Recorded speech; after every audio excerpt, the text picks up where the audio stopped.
Oh boy, what's going on, everybody? This is Buckles Locker, your host Isaiah, coming to you again. Subscribe to the channel, like the channel, share all the videos. Don't forget to hit the notification bell icon to notify you all new videos that's posted on this channel. Shouts out to all the Pirates and Sea Bandits. Thank you for joining. Keep supporting the channel. All donations are welcome, big or small.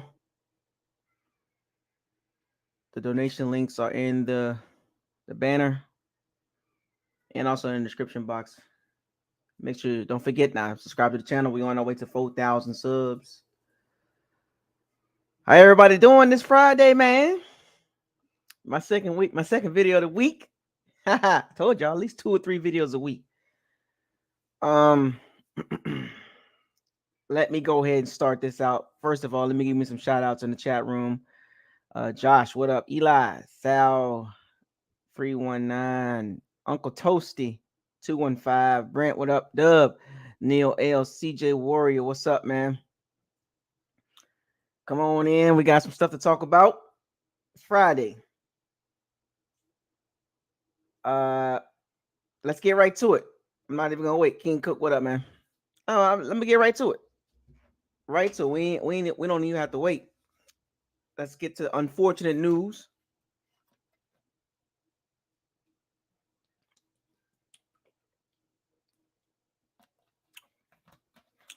What up, you wish? Let's get to the unfortunate news. Yesterday, I'm pretty sure a lot of you already know what I'm about to talk about. For those of you that's just tuning in, this is Buckles Locker. Pretty unfortunate news. Guru, what up? Oh, your birthday Sunday? Okay. Happy early birthday to Guru. Um, let's get to the unfortunate news, man. I'm pretty sure those of you that's been following the Bucs, social media feeds. Unfortunate news yesterday. Center, Pro Bowl center, Ryan Jensen, not Jensen. Sorry about that. Uh, at practice yesterday, unfortunately, his knee got rolled upon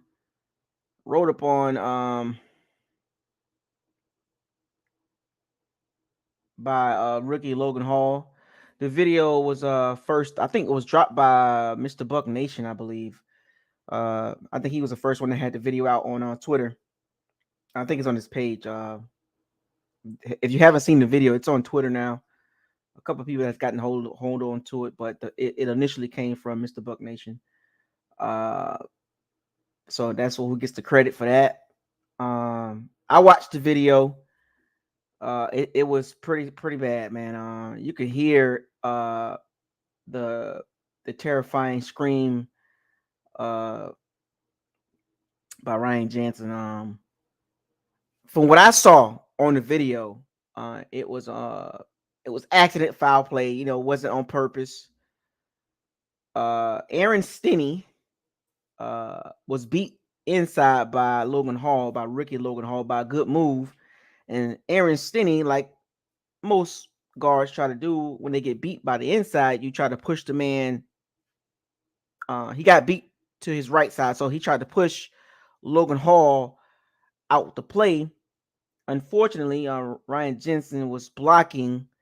I think he was blocking. I forgot it was William Golson or Vita Vea, one of the two. He was blocking. He was engaged with someone already, and Aaron Stinney got beat like a drum. That's foreshadowing for the season coming up if he's starting left guard. And he pushed Logan Hall into the back of Ryan Jensen, and Logan Hall was pretty much fell on the back of Ryan Jensen's knee.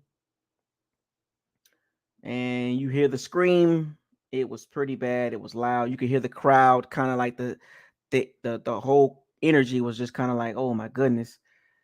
You didn't really hear too many people. You could just tell, by the live audio, it was just like you knew it was bad. Um, and the initial reports, they say don't look good.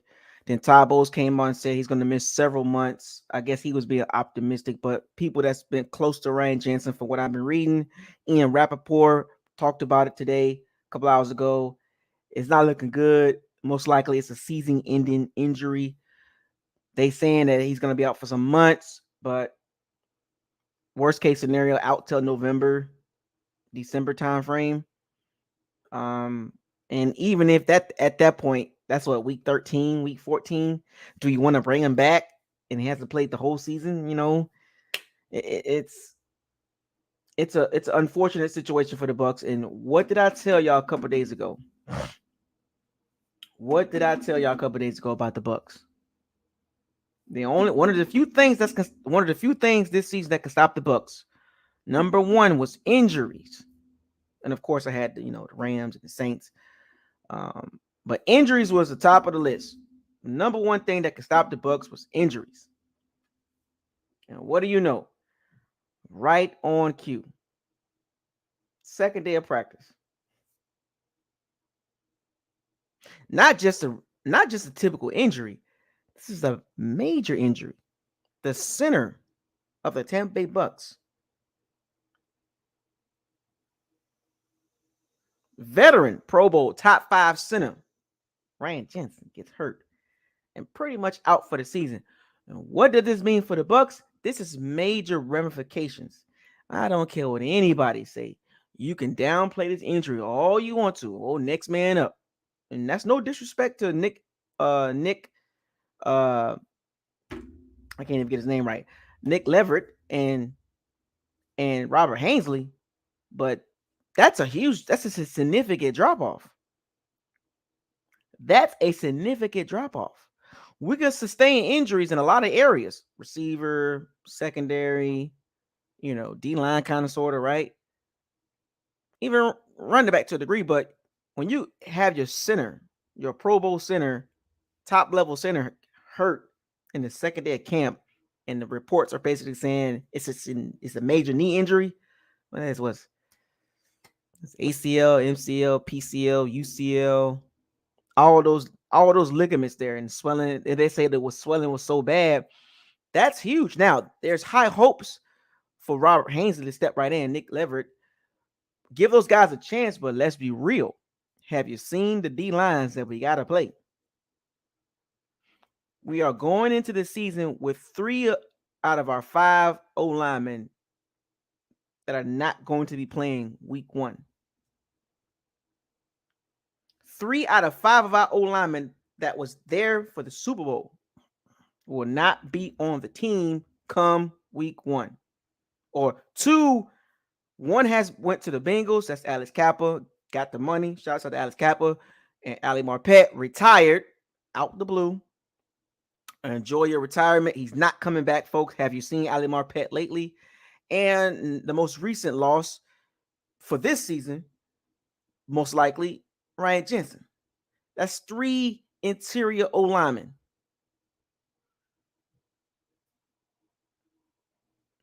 Come week 1, Cowboys out the gate. You don't think the Cowboys D linemen licking their chops against Nick Leverett and Robert Hainsey and Aaron Stinney? Now Shaq Mason, pretty good guard, right guard. But listening to and talking with New England fans, they said it is what it is. They say Belichick was kind of like moving on and got younger. They say his lateral movement is in question. This is New England fans. Now, they know more than me about Shaq Mason. I don't follow New England. No, now Shaq Mason is still pretty good, but they said you can see where he started to lose his step. And the Bucs went ahead and traded for him. And I still got high hopes for Shaq Mason, but Belichick said we good. We moving on. And New England fans talking about lateral movement is an issue. Well, that's New England fans, But let's be honest. Robert Hainsey going against Aaron Donald, that you got a double team. You got a double team. Now, luckily, our tackles, specifically Tristan Wirfs, elite. Donovan Smith, average, slightly above average. Um, it's it's interior. That's the issue. I'm not too much worried about the tackles. It's interior. It's the problem. And sometimes Donovan Smith can give you a scare a few times with his inconsistency, being inconsistent against top level pass rushers. We've seen them against some guys, and it was like, against below average guys, Donovan Smith was like a world beater. Against guys that's really good, wishy-washy. He'll give up a sack here and there. But he's gotten better, don't get me wrong. But he still got some issues in certain situations, in certain games. I don't know, it's a lapse of concentration. Now, but I'm not worried about Tristan Wirfs, right? But the interior is going to be, and I said this, interior is going to be a major, major problem this season, whether you like it or not. Now, you got to give Robert Hainsey a chance. They got high hopes on him. He's a third-round pick from Notre Dame. He can play multiple positions. They groomed him to be center. He trained with AJ Shipley this offseason for 8 weeks, 4 in the spring and then 4 in the summertime. So we're going to see what Robert Hainsey got. Next man up, right? Now, mind you, this is a Jason Light pick. So remember, fans, you said Jason Light been drafting well, which he has. So we about to find out if this third round pick has been ready to go. He's done a pretty good job drafting O linemen in recent years, right? Kappa, Tristan Wirfs, the backup Stinney, right? For spot duty. So, drafted Donovan Smith, drafted Alan Marpet. So, are we gonna write Robert Hainsey off and go draft or go sign a veteran free agent center? I don't think they're gonna do it right away. I think the Bucs gonna want to see can Hainsey hold his own, specifically in preseason. But you still might have to go get an old lineman. Now, hopefully, Jason Light don't sign another receiver or a tight end because Jesus Christ, I mean, like, enough of that already. Enough of the tight ends and wide receivers. You see where you got to draft. You see where you got to sign people at, right? And I said this, and let me jump right across to the other side of the team defensively. You're not getting Carlos Dunlap. He's signing with the Chiefs, 1 year, $8 million. So you ain't getting Carlos Dunlap for the pass rush because we could use another pass rusher instead of another receiver or tight end. And I think they picked up Bug Howard. We can use another pass rusher, and obviously we can use another center. But maybe he might sign another receiver. I don't know, or another tight end. No, we don't need to sign no more O linemen or pass rushers. Let's just keep signing receivers and tight ends. Hey, that's the way that we want to go. Fine, but as you can see, I know Nick Leverett and Robert Hainsey's there, but I'm just saying, whether you like it or not, O-line is going to be an issue this season, folks. And I hate to break it to you, and I'm being honest. I am being straight up honest with you. The best I can. O-line will be a problem this year. Specifically, interior. From Marpet to Jensen to Kappa, not playing is huge. Oh no, the Bucs will be fine. You can convince yourself that, but that remains to be seen. Based on paper, it's going to be a problem. Now, when the pads come on and they get the live contact in the preseason game, a couple weeks pass by, we're going to see the results. Because you might say now it won't be a problem, it will be just fine. You're trying to convince yourself on paper.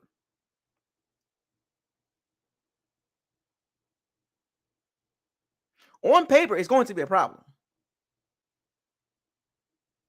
Now, when you stack the Bucs O line up against other defensive lines that's on that schedule, now you have to kind of look at it like, well, can we hold up? Now, even with Jensen and Kappa and Marpet, we had problems with that group in certain games. Rams, Saints twice, the Washington football team, the Chicago Bears a couple years ago. With those 5 starters, now you enter 3 new starters in the middle of the line. And you don't think we're going to struggle a little bit?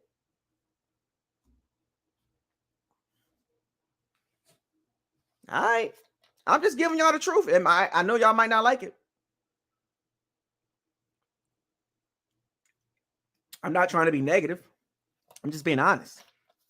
From a football perspective, not from a Tampa Bay Bucs fan perspective. Because I can give you from a fan perspective, we'll be just fine. Easy. Matter of fact, I'll do that. This is from a fan perspective. Me. From my fan perspective. Oh, we'll be fine.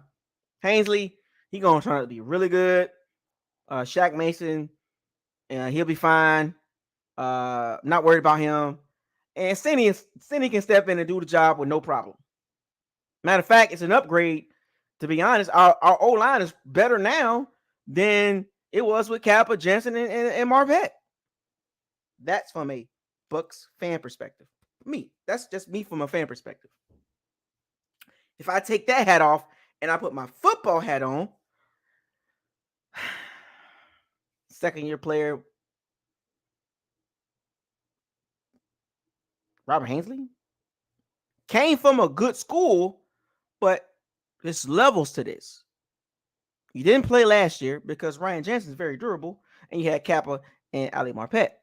And then when Ali Marpet got hurt, Aaron Stinnie went in. So Robert Hainsey really don't have no experience. And then you got Luke Gadecki, the second-round pick, Nick Leverett, and then you traded for Shaq Mason. That's your interior. On paper, that's not world beaters. Now, Shaq Mason is still really good. But the O-line is like an engine. Everything needs to work for it to look good. Remember, Alex Kappa was an issue for a few years at right guard. And he got better. Now he's got to the point where he's average, but we saw Alex Kappa struggle at right guard. And we saw Donovan Smith. We saw him. Replace Alex Kappa with Shaq Mason. Upgrade, right? Okay. Ryan Jensen, we good. Ryan Jensen hurt in the Robert Hainsey. Now left guard, in question, is it going to be Stinnie or Luke Gadecki? Remember, Aaron Stinnie was undrafted. Undrafted free agent. Battling for a starting position. The Bucs drafted Luke Gadecki. Who do you expect to win that job? Luke Gadecki. If Luke Gadecki don't win that job, what does that say about the second-round pick? His pedigree is much higher than Aaron Stinnie's. Aaron Stinnie went undrafted. And I'm not knocking Aaron Stinnie. I'm just giving y'all, you got drafted, you getting paid way more than Aaron Stinnie in the second round. You got to win that job. And some people say the Bucs reached for Luke Gadecki. They could have got him in the third round, fourth round, maybe. I don't know.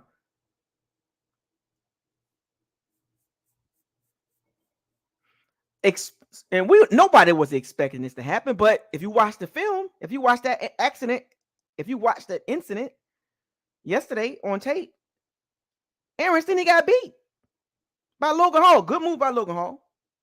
But he got pushed by Aaron Stinnie because Logan Hall got to Aaron Stinnie's outside shoulder, on the outside of his right shoulder. Beat him like a drum.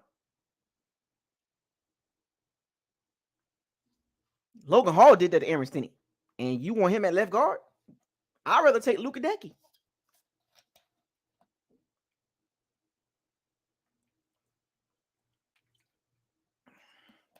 Folks, that's a telltale sign right there.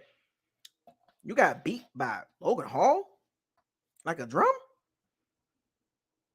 which his reaction was, I gotta block Logan Hall. And then people say Logan Hall was going too hard. That's a rookie. So you know what he's trying to do? He's trying to get out there and press. So good move by Logan Hall. It's an unfortunate situation, and it's not his fault. But Aaron Stinney should have been quicker on his feet. Go look at the tape. He gonna push Logan Hall. How did Aaron Stinney not see that? Like, you got beat. It is what it is, fam. What you trying to recover for? Why he trying to recover? Can you imagine if that was a real game? In a tight game in the fourth quarter or second quarter, whatever, against the Bills or the Rams or the Saints, and he pushes Aaron Donald into Ryan Jensen's leg, and now you got to thrust in Robert Hainsey in there to combat Aaron Donald or DeForest Buckner or David Onyemata on the Cleveland Browns D line or the Ravens D line or the Chiefs or Chris Jones. Can you imagine that in the middle of a game, Aaron Stinney getting beat like a drum by a top level D tackle or above average D tackle? Folks, you're going to see that a few times at the left guard. I'm not trying to be negative. I'm just being realistic. You're going to see the left guard get beat multiple times in the 17-game season. He's going to get beat multiple times. They're gonna send blitzes at the left side of that line. Donovan Smith is going to have to make up for whoever's at the left guard. Whoever's at left guard, Donovan Smith is going to have to help out whoever's at left guard. Now, with the center situation, now Shaq Mason going to have to kind of like take care of the center as well. So Donovan Smith on the left side, at left tackle, going to have to help out the left guard. Shaq Mason, right guard, going to have to help out the center. They can leave Tristan Wirfs on the island. But you get what I'm saying? The interior is going to be a problem.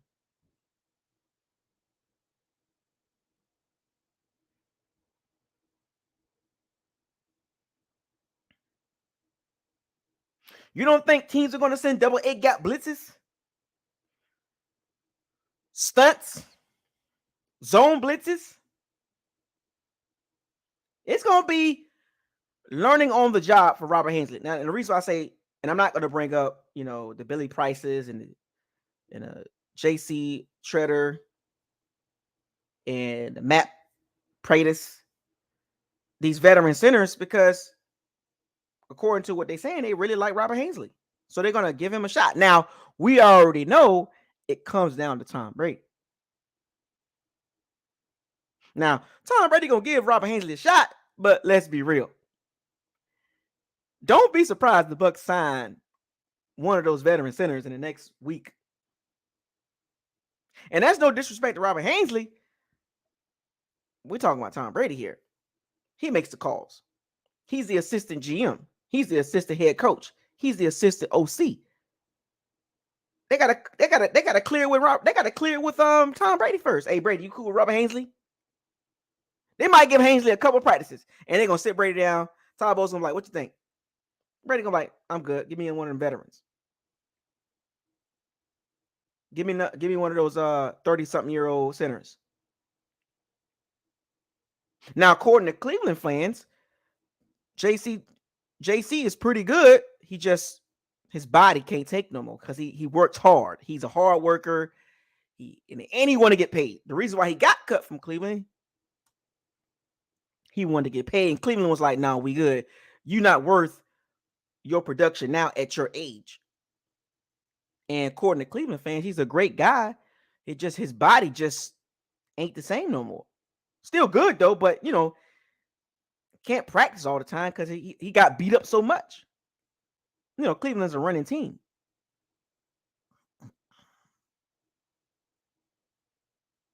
But let's be real.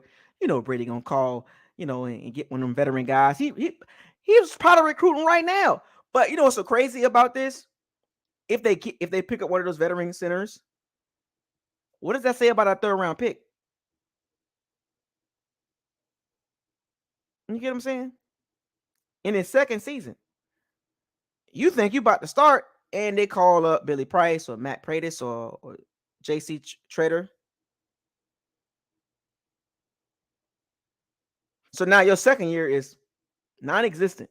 Now you got to play your third year. Remember, 4-year deal. If the Bucs got confident in their picks, now a lot of us, we like to see our guys, our homegrown guys, our guys that's drafted by by the team, get some shine.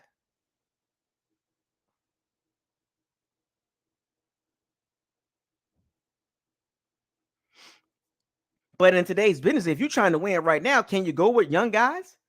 Can you go with the Tyler Johnsons and the Scotty Two Hotties and the Cyrus Graysons and the Jalen Dartons? No, you can't. You got to go with the Julio Jones and the Russell Gage and Brashad Perriman. Do you go with Robert Hainsey and Nick Leverett? No, you got to go get a Billy Price or Matt Pratis or J.C. Treader.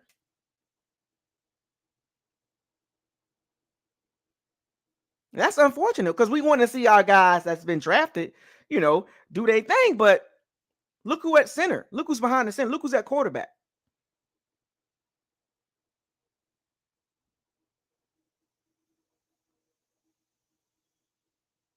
It is what it is.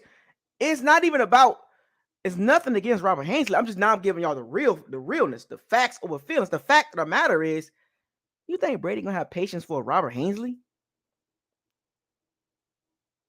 Knowing that this might be his last season, you think he gonna wait around for Robert Hainsey to get with the program? And even if you sign one of those veteran guys, it ain't gonna be the same. Still gonna be a little drop off.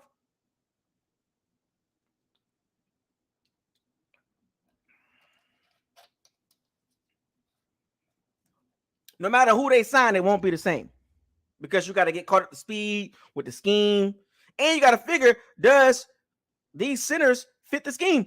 Some of the Cincinnati fans was laughing at Billy Price. And someone, you don't want to touch him. Even Matt Pratis, that's the Broncos fans. They was like, oh no, you don't want to touch him either. The only ones I got good feedback on, the only one I got good feedback on is J.C. Treader. And the reason, and they say he want to get paid. Can the Bucs afford J.C. Treader? Now, Julio Jones, from my understanding, is a $2 million cap hit for this season, which means they kick some money down the road. The Bucs is looking like the Saints right now, kicking the can down the road. Let me look at the salary cap.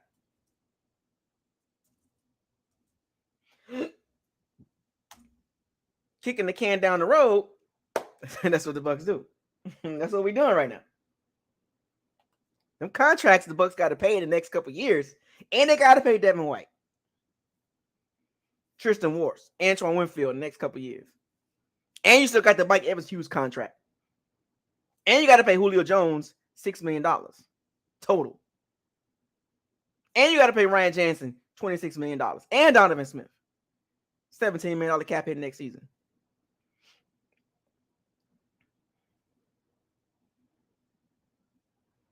They definitely all in this season. They definitely are all in this season. You got to win this season.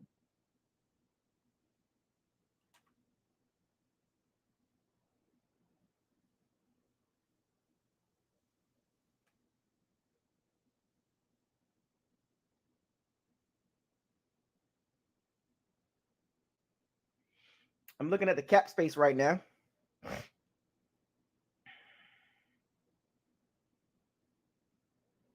The Bucs, from what I say, they got $9 million. So the Bucs got some money to play with if they want to go sign a center and a pass rusher. They got some money left over. They can do it. The Bucs can actually go sign a guy. They can do it.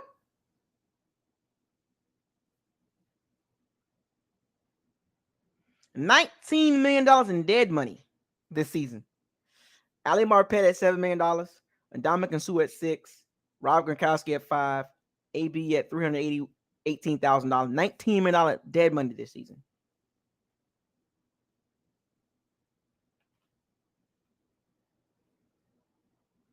Donovan Smith cap hit is $18 million this season. Donovan Smith is the highest paid player this season.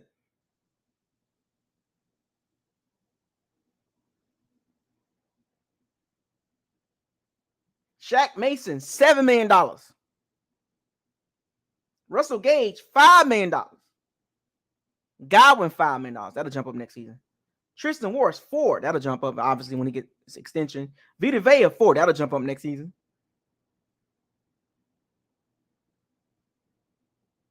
We got some money to go get a guy.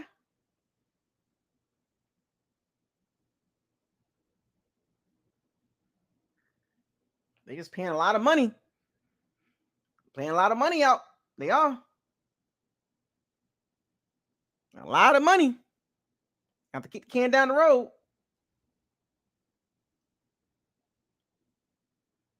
Woo, they paying a lot of money for a lot of guys. I'm looking at the cap right now. They got $9 million to play with. $9 million to play. So they can go get a center. They can go get the guy. They can go get the guy they want. But how much are they willing to spend of that money? Next season, the Bucs will be $55 million over the cap. Next season, $55 million over the cap next season.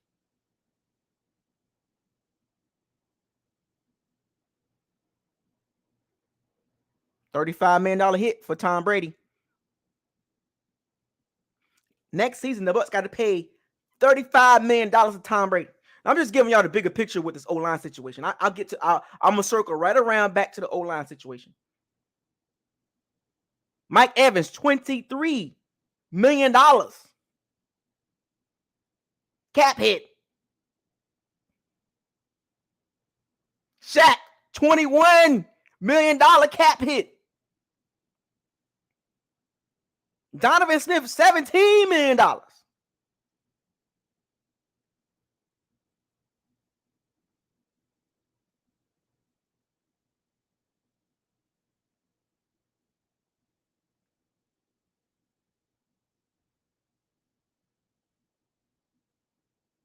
Chris Godwin, $23 million. Bruh. So this season, the Bucs gotta win now. They got to win this season because next season it's gonna look the money looking crazy. So they got $9 million to play with. Go get the guy. Because next season, bruh.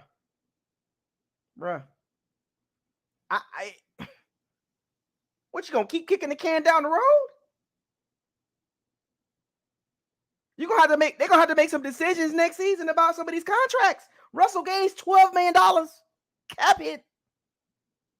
Vita Vea, $15 million. Ryan Jensen, $15 million.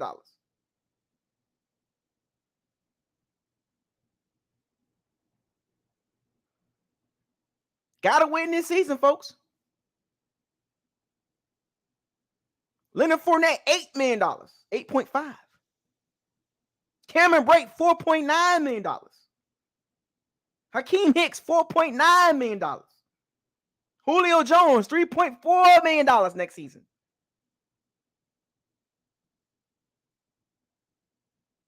How can the Bucs do any? Carlton Davis, $18 million. Gotta win this season, folks. Because next season, you talking about some juggling with the cap. The Bucs got $9 million to go get their guy.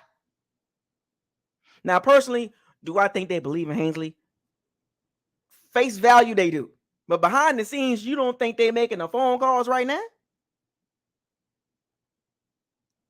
Donovan Smith at $18 million cap hit?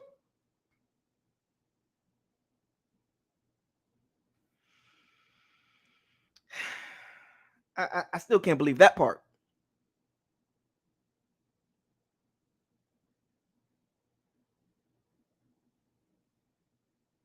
It's ugly, folks. It is ugly. The next season cap is ugly. $35 million for Tom Brady next season.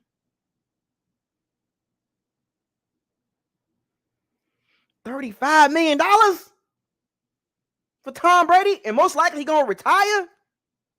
So you gotta go get the guy. Look, you got $9 million to go get a center, or $6 million to go get a center, and $3 million to go get a pass rusher. You're not getting Carlos Dunn. Now, D Ford did get cut today, but he stayed hurt so much.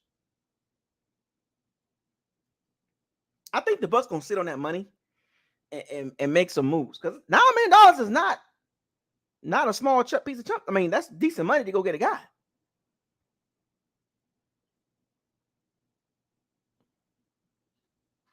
All I'm saying is, if the Bucs want to stay right, let me ask y'all a question. Right now, what do you rank the Bucs O-line with the injury now?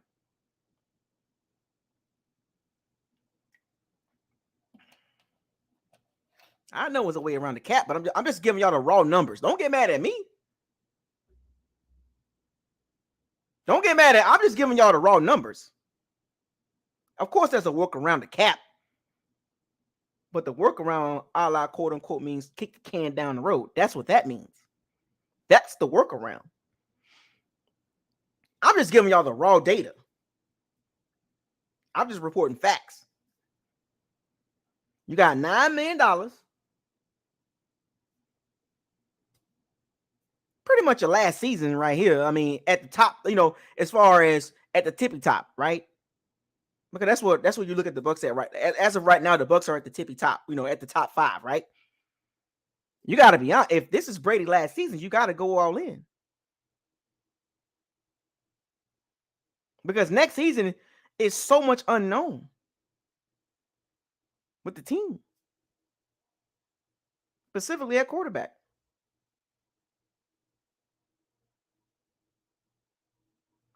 Because there will be a drop-off next season, whether y'all like it or not. And I'm expecting that. So that's why you got to go in right now. That's why it's Super Bowl or bust. That's why you got to go out and spend $6, $7, $8 million or all $9 million on a center, which I don't think you necessarily need to do that, but you get what I'm going at, right? Because no offense to Robert Hainsey, they're going to try him out, but do you honestly believe Robert Hainsey is going to be week 1 starter at center against the Cowboys, week 2 against the Saints? Like, let's be real. Let's cut the crap.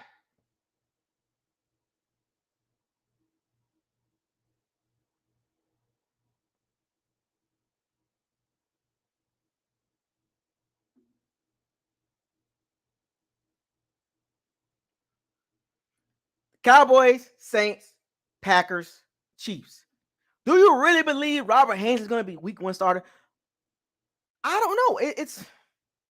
It's kind of hard to expect that with the schedule at the beginning the way it is. And let's go a little bit further down the road here. Cowboys, Saints, Packers, Chiefs, Falcons, Steelers, Panthers, Ravens, Rams. That's the first 9 games.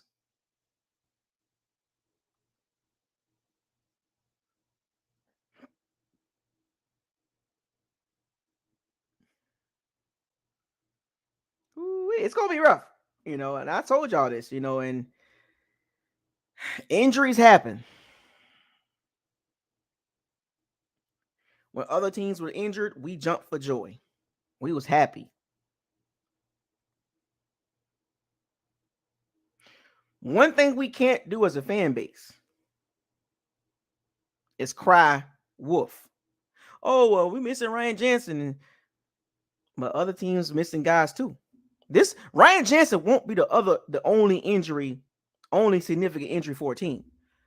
The 49ers, who's on the schedule, Eric Armstead spraying MCL.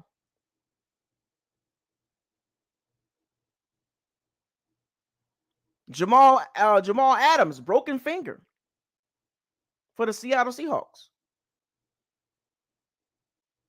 There will be other injuries on other teams on the schedule. That's on the schedule. Other teams will have injuries. All these teams on our schedule right now, they will have injuries too.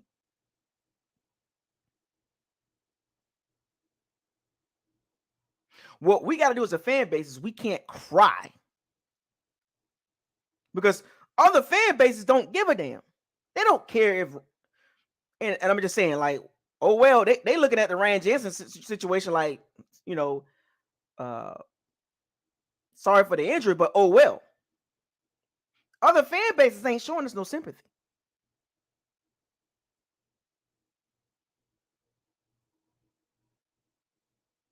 That comes with the territory. So the injury to Ryan Jensen is major blow for the Bucs fan base, but the other fan bases don't care. The Saints fan base, they jumping for joy.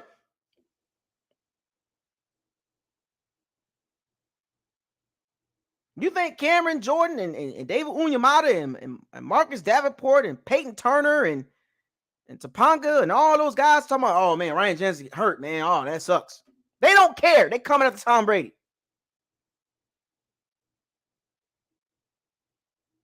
We don't get no sympathy, folks, so we can't cry. We gotta suck it up as a fan base and deal with it. Just like we dealt with injuries last year and the year before.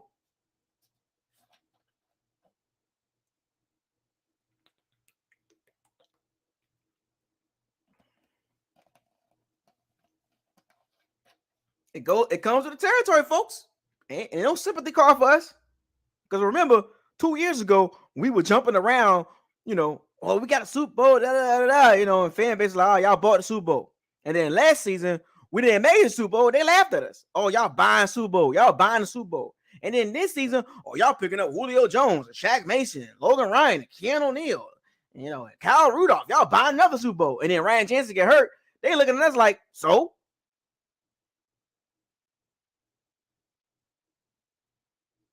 Nobody cares but us. As a fan base, nobody cares but us. Every team on that schedule, defensive line, don't care.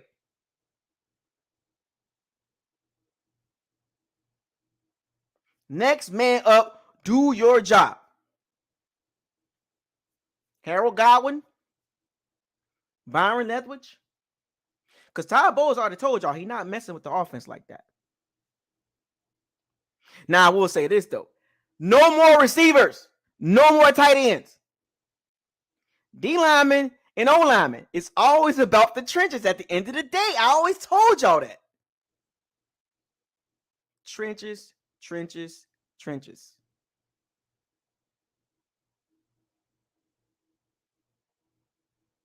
Now, y'all see how big a loss of an O line is, right? And we actually went against a couple teams that had major injuries with their O line, and we beat them. Remember the Packers in the NFC Championship game? No David Bakhtiari, no Elton Jenkins or center, and we beat the Packers. In the Super Bowl, the Chiefs was missing 3 starting O linemen, and we beat them.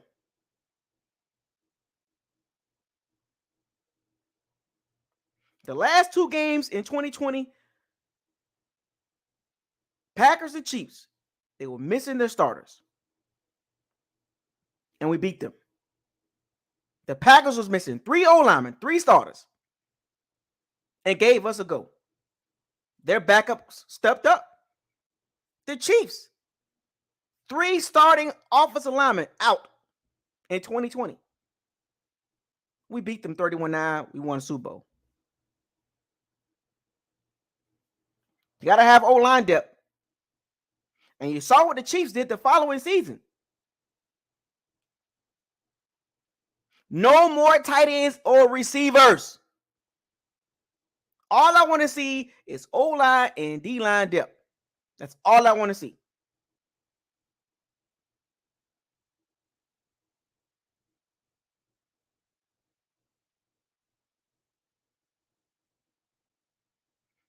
The trenches matter.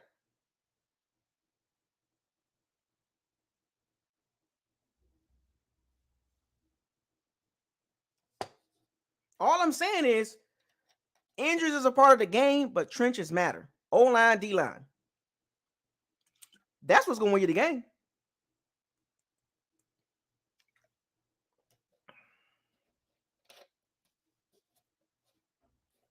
I'm telling y'all, man. No more receivers, no more tight ends. I don't want to see it. I don't want to see it. I don't want to see not another sign. I don't want to see no Odell Beckham. I don't want to see it.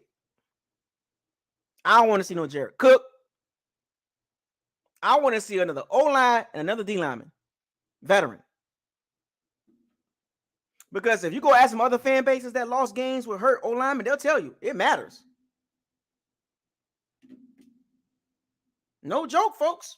O-line is it's all fun and games until your favorite team O-lineman or one of your best players on the O-line gets hurt on your team. Go ask the other fan bases. Go ask the Packers fan base about not having David Bakhtiari or Elton Jenkins or their center. They'll tell you it was hell. The Chiefs are happy right now. Well, sort of. They got a whole new O-line. Trey Smith, Orlando Brown, Creed Humphrey. Schwartz.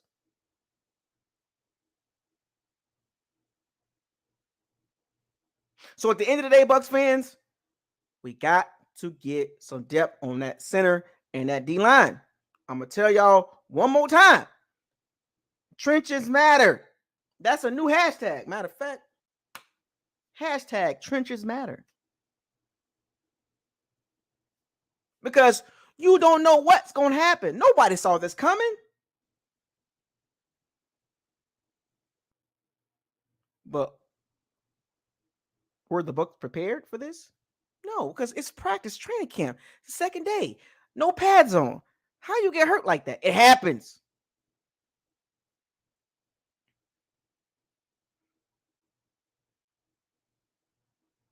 Remember, we got one of the best rosters in the NFL, right? So we should be able to overcome this, right? If we got one of the best rosters in the NFL, we should be able to overcome, as a fan base, the loss of Ryan Jensen, right? The roster was built up the correct way. Right? We can't have it both ways, folks. You got to pick a side. That means Robert Hainsey, let's get next man up, because the Rams in the playoff game against the Bucs, they were missing some O-linemen.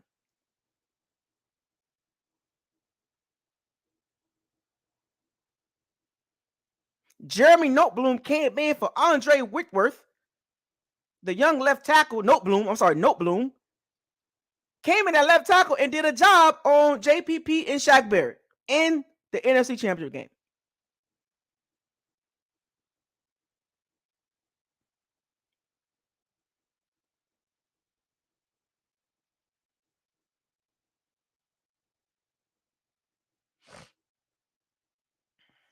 Can't have it both ways.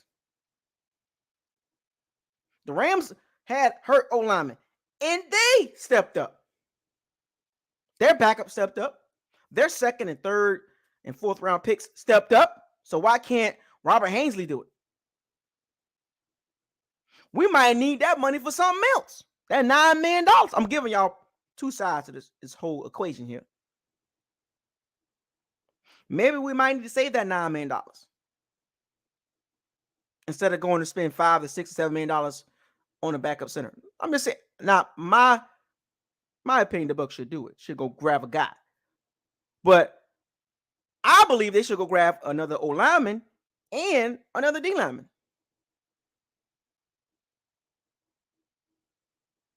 Now you got to give Hainsey a chance. We got to give him a chance, whether y'all like it or not. Got to give Robert Hainsey a chance, whether you like it or not. It doesn't matter if you like it or not. He's going to get a chance. And we're going to see. He's got to get some snaps in preseason. And we got to pray he don't get hurt. Now, and we got Nick Leverett, but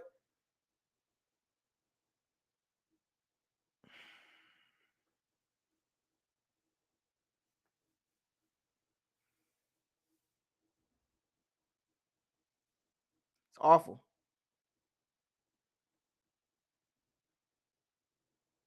It's awful.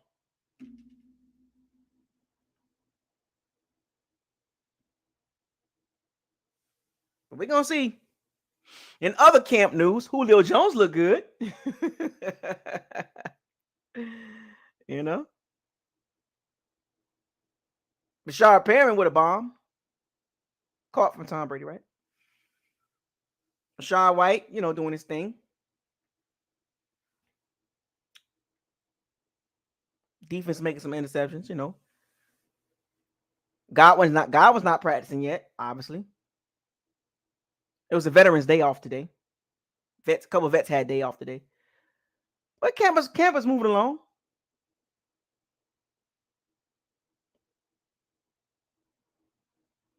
But Julio Jones look good. Now, I will say this, though. That's a positive sign. Julio Jones in good spirit. He sounds very confident. He looks good now. But we already know the question he's not super washed. It's can he stay healthy? And if those of you that follow baseball, I think he should be on the pitch count or a play count. 30 to 40 plays a game. You don't want to overdo him. So the 30 or 40 plays that he's in the game, offensively, he'll get some catches. We just got to protect him from getting hurt.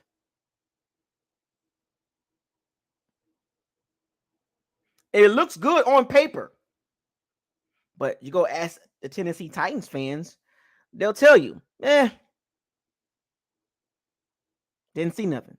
And before you say, well, with Ryan Tannehill, he trashed. No. Julio Jones went on the field.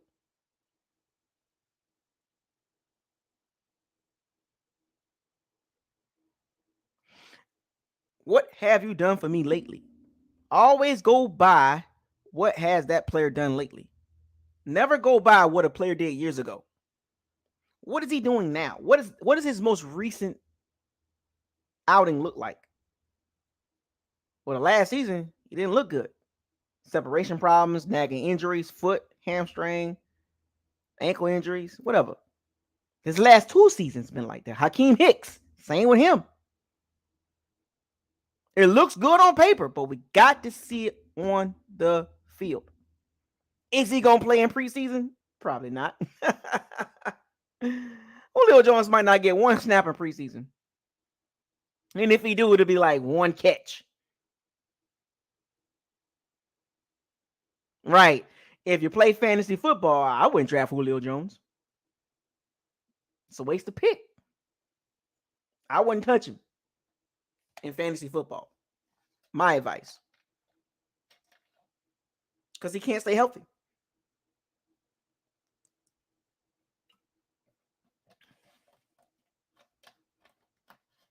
But I hope all goes well for Julio Jones, and specifically for the Bucs.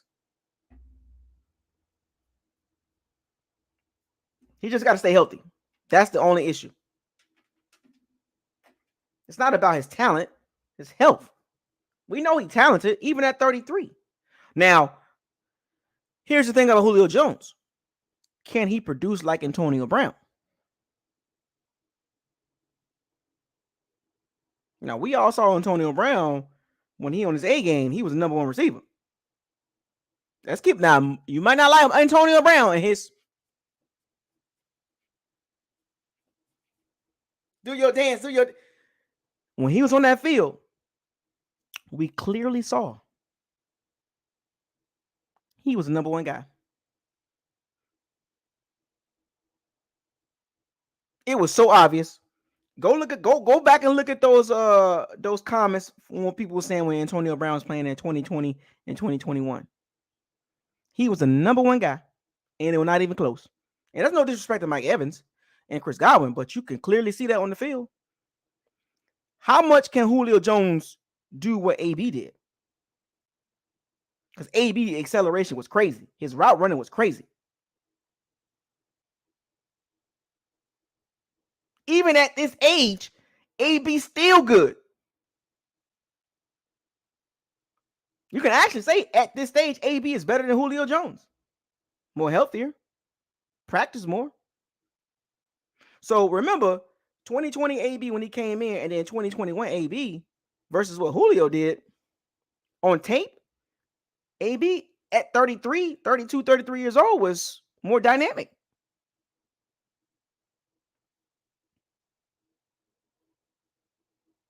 And I'm just giving y'all, and I'm a receiver, so I'm telling y'all, Julio Jones and AB at the top of their games. I mean, for a long stretch, from 2012, 2011 to 2018, go look at the numbers. It was neck and neck.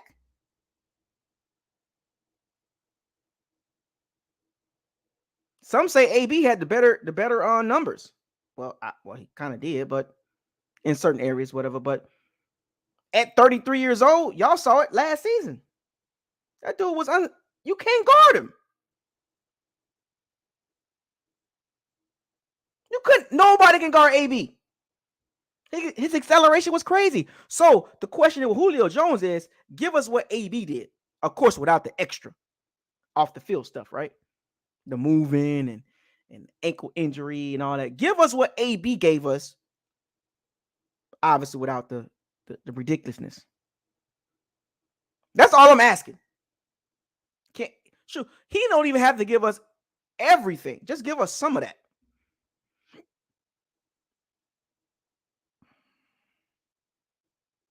AB was the number one guy when he was on the Bucs. He was the fastest. He was the most twitchiest. He had the better route running, the better hands, acceleration, speed. He was the speed guy for our team at 32, 33 years old. Julio Jones is kind of fitting that role. He's the fastest, obviously. Not the biggest, but, he's the fastest. Does Julio Jones got better hands than Mike Evans? Yes. The numbers show that. The catch percentage show that.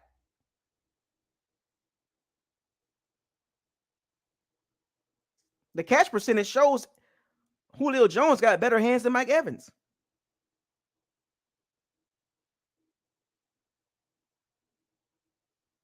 The best hands on the team right now is Julio Jones. Don't get mad at me. Hashtag don't get mad at me. Go look at the catch percentage. Now, Mike Evans is the most healthiest, obviously.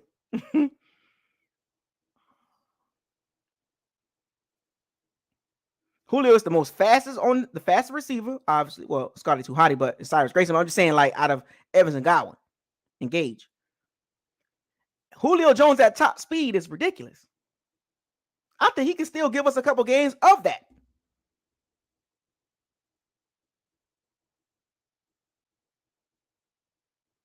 But the question is, can he stay healthy? That's it. Availability.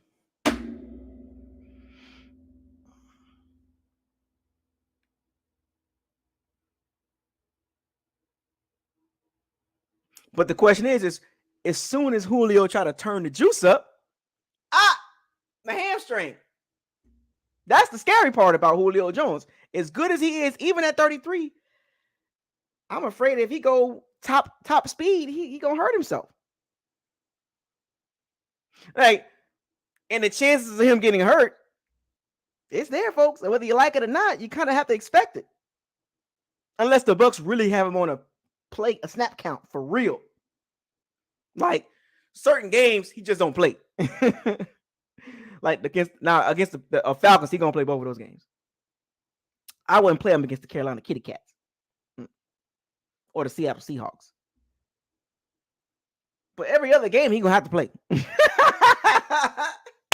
5-10 plays a game, baby. Now I hope it don't turn out to be like no Richard Sherman. That was a wasted pick. I mean, a wasted signing. Richard Sherman tried to come in and ring chase at the end of his career. No, he had nothing left in the tank, but he came to the Bucs anyway because the Bucs paid him.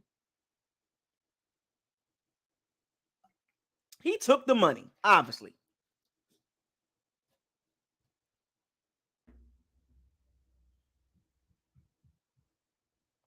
Let's hope Richard Sherman and Kyle Rudolph and Akeem Hicks don't look like the Richard Sherman signing. Don't really do anything. Just look slow and out of just out of it. Just don't look like a football player no more. Like Richard Sherman did not look like a football player. It was weird seeing Richard Sherman in a Bucs uniform for a couple games. Quite embarrassing. He looked super slow. Nobody's gonna remember nobody's gonna remember Richard Sherman playing for the Bucs. Nobody cares. That was whatever. Let's just hope Cal Rudolph and Julio Jones and Akeem Hicks don't be like that.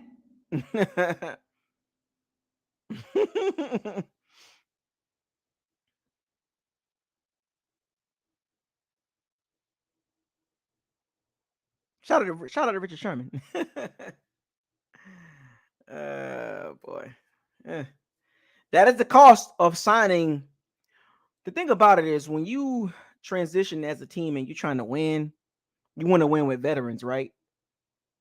Um, but the cost of that is, you know, having a roster like that, top heavy with a lot of older guys. The biggest thing that can come around is injuries. When you have a lot of guys over 30, like a lot of your main players are over 30, that's scary. Because we know NFL it stands for not for long, but it's also a young man's game, just like the NBA. It's a young man's game. The Bucs taking risk signing these guys. An old Kyle Rudolph, in football terms, an old Kyle Rudolph, an old Julio Jones, an old Hakeem Hicks, an old Cameron Brate. They didn't sign Cameron Brate, but I'm just saying the old Cameron Brate. But they addressed that with two young guys. And Logan Hall, Joe Tryon, young guys right there. You got to replace those old guys with young guys. William Golson's old. Nacho. In football terms. Mm-hmm.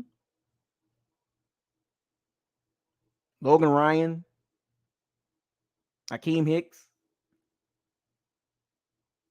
But in certain positions, we do have the old guy, young guy type setup that's like pretty decent, right? Logan Hall, Joe Tryon, Akeem Hicks, the older veteran, Nacho, William Golson. So that transition to be fine. Even in the secondary. Keanu Neal, Logan Hall. We still got some young guys in the secondary. So certain areas, we got some nice, they got Levante David, Devin White, that old to young situation, but got to be careful. Now, I don't know what's the average age of the Bucs now, but I know last year we was, I think, the oldest team in the NFL.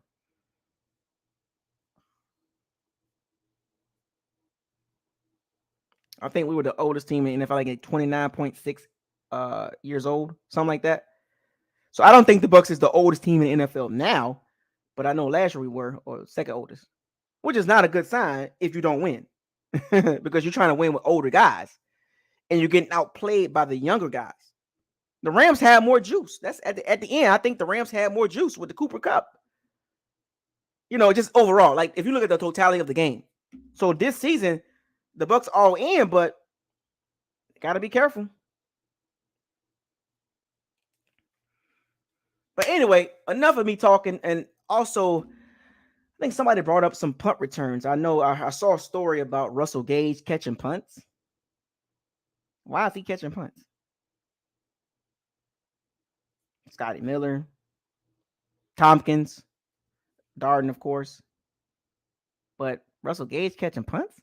What guy making $10 million catching punts? Don't worry, I'll wait. Name me a $10 million punt returner.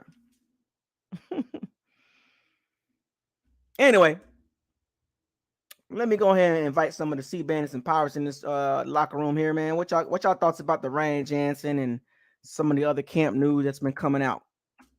The link is in the chat room. It doesn't matter what team you represent. The locker room is always open. Y'all know the rules. No disrespect. respect everybody's opinion, whether you like it or not. It's all love in the locker room. But I know a lot of y'all got to say. I know some of y'all gonna have some things to say about the Ryan Jensen situation. So I know we're gonna talk about that more than anything in that Julio Jones situation. But we could talk about anything y'all want to talk about, Bucs related or in NFL general. No, that's not gonna happen.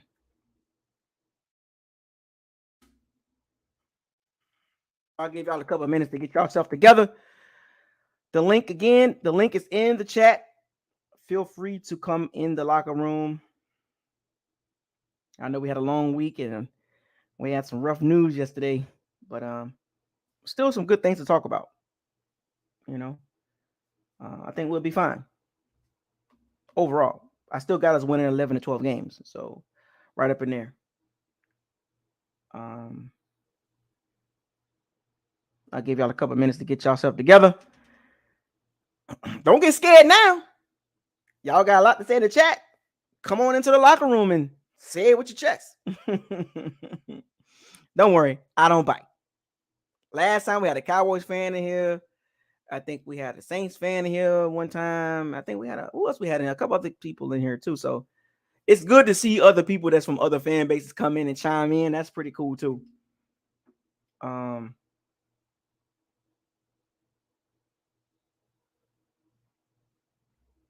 want to talk about Cal Trask? He getting all the snaps in preseason pretty much, right? You know.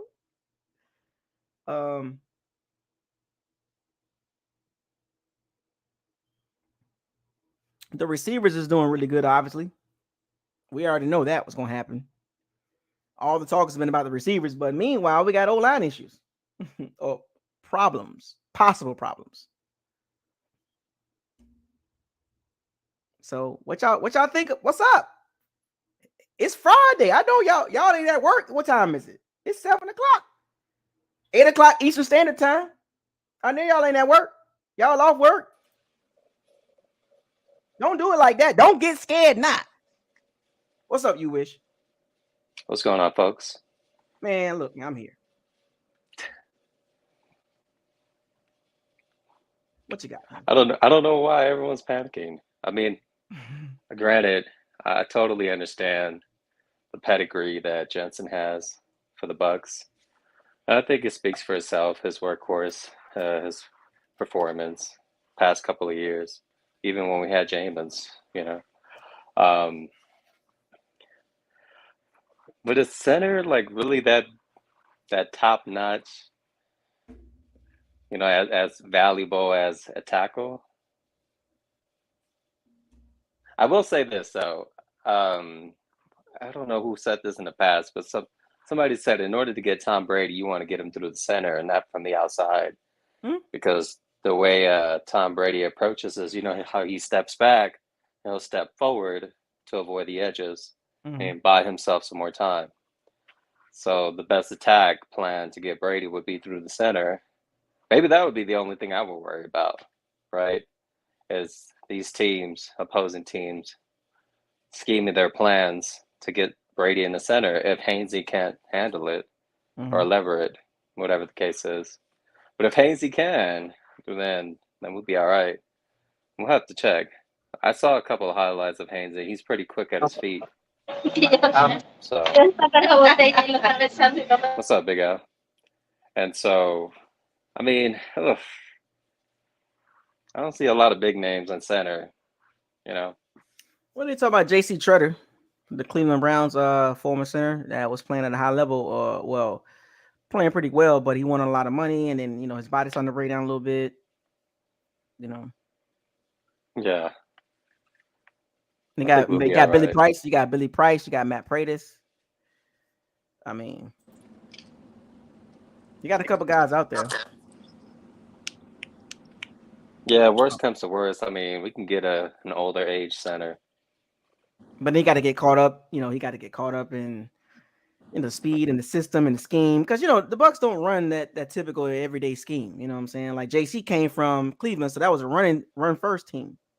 To come to an up-tempo system, with Leftwich and some of that no risk and no biscuit stuff still slinging around. And then you got Billy Price, played for the Bengals, and then Matt Prater's played for the Broncos. Broncos was running team pretty much. I mean, so it's kind of a weird, there's centers out there, but it's how do they fit, Yeah. Yeah, we're definitely not a run scheme. Mm-hmm. So I mean, Aubrey, I see you, Big Al. I see you, man. What's up? What's up, man? What's up, man? There I we think go. no, man. The panic meter should probably be like at least an 8 with the Jensen thing, man. I think I actually hopped on because you wish was like, what did you say? You wish if the center is important that much of a need? Yeah. Oh man, I think the O line unit so underrated. You feel what I'm saying? If it was held at a high esteem like it should, that really wouldn't be a question. You feel what I'm saying? So I think it should be about an 8. But with that being said, next man up, I think Hainsey should be the guy because we took him in the 3rd round or 2nd round or whatever. I mean, it ain't ideal. It ain't ideal, but that's who should be the guy, bro. He got to get that burn. You feel me? Yeah, that's how I feel about the center situation, man. Honestly.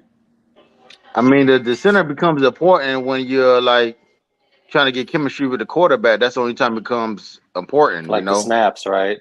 Uh-huh. Because you don't want no snap going over the head and he fumbling the snap because the center didn't get it right. You know what I'm saying? That's the only time it becomes important. But in all, you just got to give the young man a chance. I mean, we drafted him in 3rd round for a reason. I mean, we just can't blow him off and be like, oh, the hell with this guy. He ain't no. You don't know how he can play. I mean, until he get out there and get some burn. Get him out there, get some burn. Let's see how he do. Get him out there with a couple of preseason snaps, in the preseason game, and see how he do. You know what I'm saying? You don't know. You may go out there and put somebody on his ass. You don't know. Yeah, I mean, but like because that that pick of Creed, that's his last name from KC. Creed Humphrey. Creed Humphrey, right? We missed out on him. That's becoming a bigger and bigger dang on. Hey, we missed out on a lot of people, man. Yeah, A we lot of missed out people by missed out one on. pick, bro. But, By one pick. But Jason said we need to keep those clean towels for Brady. I think if we would have, I think if Creed would have dropped to us, you think we'd have picked up Creed if he would have. I think so. I don't know, man. Jason, man, be doing some freaky picks, man. I don't know what, man. I'm still mad about the Devin Cook, man. We got OJ and he ain't even chill. Devin Cook was right there, man. Man, I ain't gonna even say nothing about that, man. freaky man. Come on, y'all. Every GM messes up. Not like that. Not like that. Yeah. No, not like that.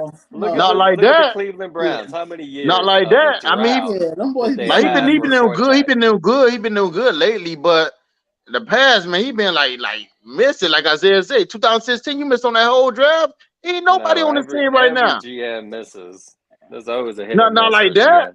Yeah, I'm dead ass. We got bigger shit to worry about, man. We got to worry about the center's position, man.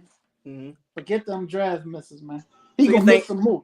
You think with the defenses that's on the schedule, no mercy, right? I mean, you know pretty much. You got to remember they lost people too. Pass block. There's gonna be a possibility we're gonna run more. Well, there you go.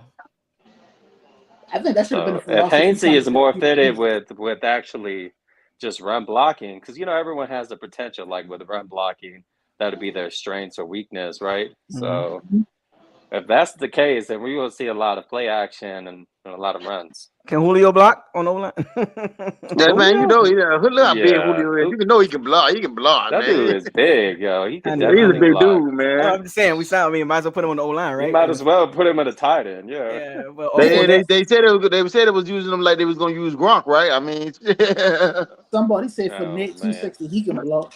Yeah, that dude is huge. hey, so I was watching the highlights of Fournette, and I was like, okay, so I heard about him gaining weight.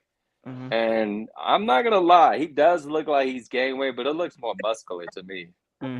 Yeah. If you ask me, he was working on those quads. Yeah, Those like squats. man. AJ Dillon. Man, Yeah, she his was one of legs are bigger now. I don't know if you noticed, but his legs look a little bit thicker, like in a sense of sure. strength, you know? I don't got no problem. He want to be like a Jerome Bettis, man. I don't got no problem, man. You use him like big You know what, Jerome though? Bettis, man. You gotta be taller. You know what? You know why he gained all that weight? Because I think we're gonna run the ball more. Yeah, that'll be Or he maybe can because of the ground injury he a that he pounder. got too, the hammies. So, Yeah, hopefully, man. We can't go past happy, man. We got to protect Brady from himself. 55-45 past the run ratio. Yeah. Up in there. Not no but that 70-30. depends. It depends. No. I mean, it does change the dynamic because Jensen was good at pass blocking. Yeah. So if Hainsey can't pass block, we're definitely going to have to switch it over to more of the dink and dunk and play That's action. what they were doing before he But got hurt. then we'll be playing pretty much to their weakness of them not West knowing Coast how to stop the offense. run. Well, I'm just saying, Brady always get the ball out quick, like he has quick progressions, or he'll dink and dunk, like he's not willing to just take it all on one play. I mean, everybody was saying the line has improved the last few years, which it has, because I think the effect of Brady, but he gets the ball out so fast. Can you really gauge that they're blocking better? Or I'm not saying they're not, but does that come into effect? Like, has Donovan Smith actually really improved, or is it just the benefit of Brady getting the ball out so quick? I mean, man, we need to cut that Dooku the first chance we get. Did you know Brady had the second fastest release last year and Roethlisberger was number 1? that's hard to believe. Roethlisberger. As long as he Yeah, hold the ball, he's got that's a hard to robot believe. arm. Yeah, because Brady's got a robot 76 arm. at the left tackle. I call him Roethlisberger. That's crazy, man. Yeah, second Roethlisberger. quickest release. So that does help the O-line look, like they're actually it does help. It factors in. Yeah, it factors in like, man, that the O-line is really looking really great, but the ball coming out less than 2.75 seconds per snap. So it's like, wow, that's pretty fast. I mean, like I said, it's no knock against the offensive line, but I'm just saying, like, are we taking that into account? Because Brady's not going to take any licks. He doesn't want that. He's gonna, hey, I've been around here long enough. I'm not going to do that. If they're going to give me this all day in the flats, I'm gonna just do it until they make an adjustment and then exploit them again. The thing about it is the adjustment that the adjustment that Brady made to the Arians Lethbridge system is he made them change some routes to give him a guaranteed out every snap. Every pass play, he has a guaranteed out if he wants to take it. Like guaranteed his type of route running, dump it off the Fournette, check down to, what I'm saying? Like you saw that a lot. You saw that a lot. But Brady implemented that because Arians' offense was not predicated on that. Oh no! I mean, look how long it took him to finally get the tight end involved. When you had all those tight ends, like $19 million. I mean, it's quite a bit. I mean, I know I came in late. I saw the title y'all were talking about Jensen, Ryan Jensen, or did they say have they said officially what's wrong with him? Like, I know they said he's gonna be out for significant time, but it was no season-ending injury. Well, the diagnosis not there yet, but the injury is pretty significant. But Bo said a couple of months in the press conference. That's him being optimistic. About saying a couple of months. I mean, they know what's wrong with it because it don't take that long. Recovery does take a couple of months, but football takes longer. But you already know Jensen a tough ass. I mean, he played hurt last season. I mean, with some pretty serious injuries, and he played hurt. Well, they said let's not get misconstrued with the idea of being so tough and opposed to some real serious injuries. Anybody can be tough, but you got a real serious injury, they ain't gonna get you far. Well, it's when they say when they use words like significant injury, significant to add that to injury, that ain't oh, he'll be back. Significant. We talking the first month of the season. We talking about he might miss the first month of the season or something like that. Nah, he gonna miss more than that. I know that for a fact. He probably gonna miss the whole season. Did you see the He might. video? Yeah, I saw the I video. saw it. I'm not gonna say it. I don't want to speak it Yeah, I into seen that. existence. And because when I saw it, I was just like, ooh, that ain't good. Because he got the dude Hey, got it blocked looked to the like there was back. 2 people at fault there, to me, in my opinion. Well, I he blocked the guy know in front and he fell over backwards. Hall and Stinny. I You mean, want to Hall, open a can of worms? We but Hall, he can. trying to get a young rookie. He trying to go hard. You know what I'm saying? He trying to prove something to the coaches. But you got to know how to stay on your feet, rookie man. You can't be falling like that, man. Hey, he You was don't got way on too no low. pads, man. He was Stop way that, too man. low. Lost With his that balance, happening, so let he me. dove I don't forward. know if y'all talked about it, but with Jensen being out right now, how do you guys feel about the interior line now? Like, is it a huge? We already had. I ain't gonna say we had question marks, but does that become? Oh, we had question marks at left guard. We Oh, had question marks. but I'm Left saying guard. though, is it gonna be like Mason? Is he going to right or is he gonna be the left guard? Right. Right guard. He's Mason right, gonna be right. and it's a competition for the left guard with what the rookie and Luka Staley. Decky Stinny, yeah, Logan, and Stinny. Kadecki, and Stinny. Okay. Instead, he got beat like a drum on that play. Yeah, yeah. But like I said, and that would have been a push in the back because he actually pushed the rookie down in the back. Like, Yeah, he didn't have to do damn, dog, that. like Let the man that. go, man. Like, let him go. Like, he got It you, ain't dog. like it's not like they're in pads neither. Ain't like they can hit nobody, you That's know. what I just said, big bug. He ain't got no pads on, dog. Y'all need to stop that, dog. Like, but the thing is, why is the first team going against the first team offense anyway?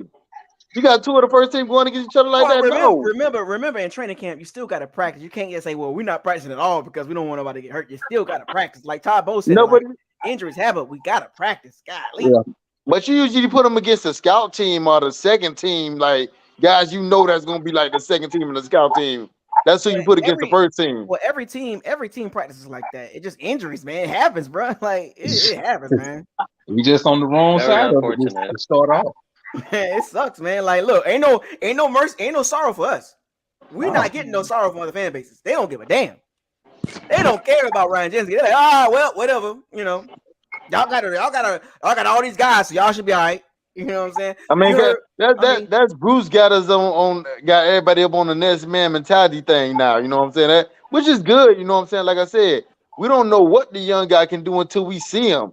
Like you say, eye test. The eye's gonna tell you everything. We gotta actually see what the young guy There can is do. a Who couple of knows plays out there, what he though. gonna do? Look, we're gonna see a lot of that in preseason. He gotta get some snaps. He gotta play in preseason. Yeah, I mean, I guess they're gonna put the best combination out there. What combination works the best?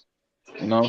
Now look I at think this though. they're gonna evaluate like the strength and weakness because obviously, if like Leverett is better at pass blocking, maybe they'll throw him in there for a pass blocking. But now you're blocking. giving plays away now. Yeah, That's the rule. it could be a play. It could be a way to set up plays. Depends what they do because there's scheming that goes around. I just keep looking at the schedule. It ain't no slouch. Ain't too many slouch defenses on the schedule. Man. I just keep looking at the schedule. Good, dog. I've been saying that since the schedule came out, like since they released the order of the schedule. I'm like, dude, we ain't going against no slouch ass defense. Like you gonna catch it from. Yeah, do y'all realize how easy the schedule has been the last couple seasons? Yeah, we was third and fourth compared to this one. Y'all realize that? Do y'all understand Compared how to that this works? one. It's no joke. Every week is almost like, oh my gosh, like what's next? Okay, we got a couple breaks, the Falcons, the Panthers, the Seahawks, but outside of them, it's like, man, like, yeah, these are not bad defenses, bro. Like, and the defense I'm looking forward to watching is Baltimore. If they want healthy Baltimore, yeah, that's what I'm looking forward to. But I guess the good thing about it is we got them on a short week at home. Right. But who did they play that Sunday before them though? That's my only question. It's not it's probably a hard game because they set us up real nice. They set us up real nice. They do the Bucs real like they don't give us no cold weather games. You notice that, right? No snow games. Yeah, they made sure we played everybody early or we got them at home. They did it last year and the year before. Because I was sitting there, like when I found out they had to go to Pittsburgh, I was like, I wonder are they gonna make them play late or that's the Christmas game. And I said, oh, they ain't gonna do that. Even Cleveland's probably gonna be the coldest game that we play. But look how early they played them. That's what, in October, if I'm not mistaken. But it'll be kind of like it'll be cool, you know what I'm saying? Like, but the O-line, but to go back, yeah, go ahead. But let's get back to the O-line, and the reason why I'm gonna go back to what Aubrey said. Not saying like I know you wish you said it shouldn't be no panic. You probably should have some concern. Your concern level should be orange, yellowish, man. Like, bro, You ain't got no concern. I'm not really panicking. I'm not saying panic, but your meter need to be like a 6, a 7. Man. I mean, I was saying, No. I am worried. I'm worried. Now think about this. Now, gentlemen, I think about this for a second. The 3 out of the 5 O linemen, week 1 will not be there that played in 2020 and 2021. Interior. Interior. A whole new interior. That's cohesion, continuity gone. Which team? Well, the I saw continuity them. with Hainsey being there, I mean, it's been a couple of years. It's not the same. I That man mean, ain't played no snaps, man. Like that, they gotta catch him up to speed. didn't he play some snaps with the Kansas City Chiefs, if I'm not mistaken? He got in when Gabbert was taking a knee and stuff like that. That's when he got in. Yeah, I'm just saying, like, continuity matters. It does. You know what I'm saying? Like, you gotta think about it. A Shaquille, Shaq Mason, a Robert Hainsey, and an Everett or a Stenny or a Luka Decky. You don't think teams are gonna do double 8 gap blitzes all the time or zone blitzes? They're gonna try to overwhelm the interior. Now, Shaq Mason is a veteran, so he should be able to hold up. But you know how much help the center and the left guard gonna need? I mean, think about this. The center is going to have to make all the right check calls, even with Brady sliding in protection. But like, that's going to be so important for who's going to be the center. They said the guy from what's his name again? The backup center. Handy. Yeah. And you were talking about going against starters. We ain't talking about going against no third string, no firemen, no plumbers. Man, make me want to call Gronk a little bit, man. Tell Gronk to come on back and block, man. Come back, block, man. Get on that end, dog. Now leave that boy alone. Now look, we got 9. He came to block, baby. We got $9 million now. I said it earlier. We got $9 million. Gronk ain't coming back unless he get 10, man.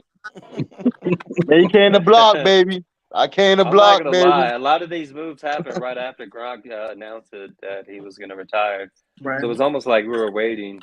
In fact, I think Kyle Rudolph on his conference said Tom Brady reached out to him in the summer.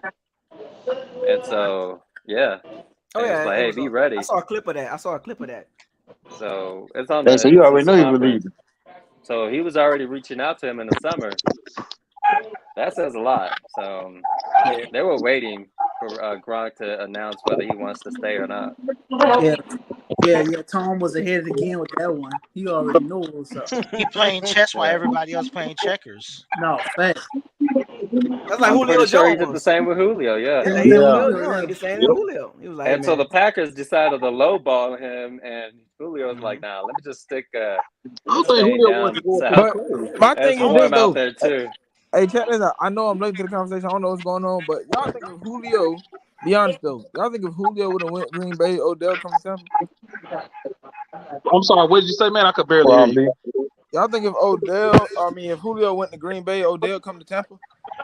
Probably, for sure. Because Odell been wanting to play with Brady for the longest. Right. But we talking about make a wish kid. I mean, you gonna put him out there like, come on, dog. Like, it come down to the money figure with him. He gonna cost at least 10.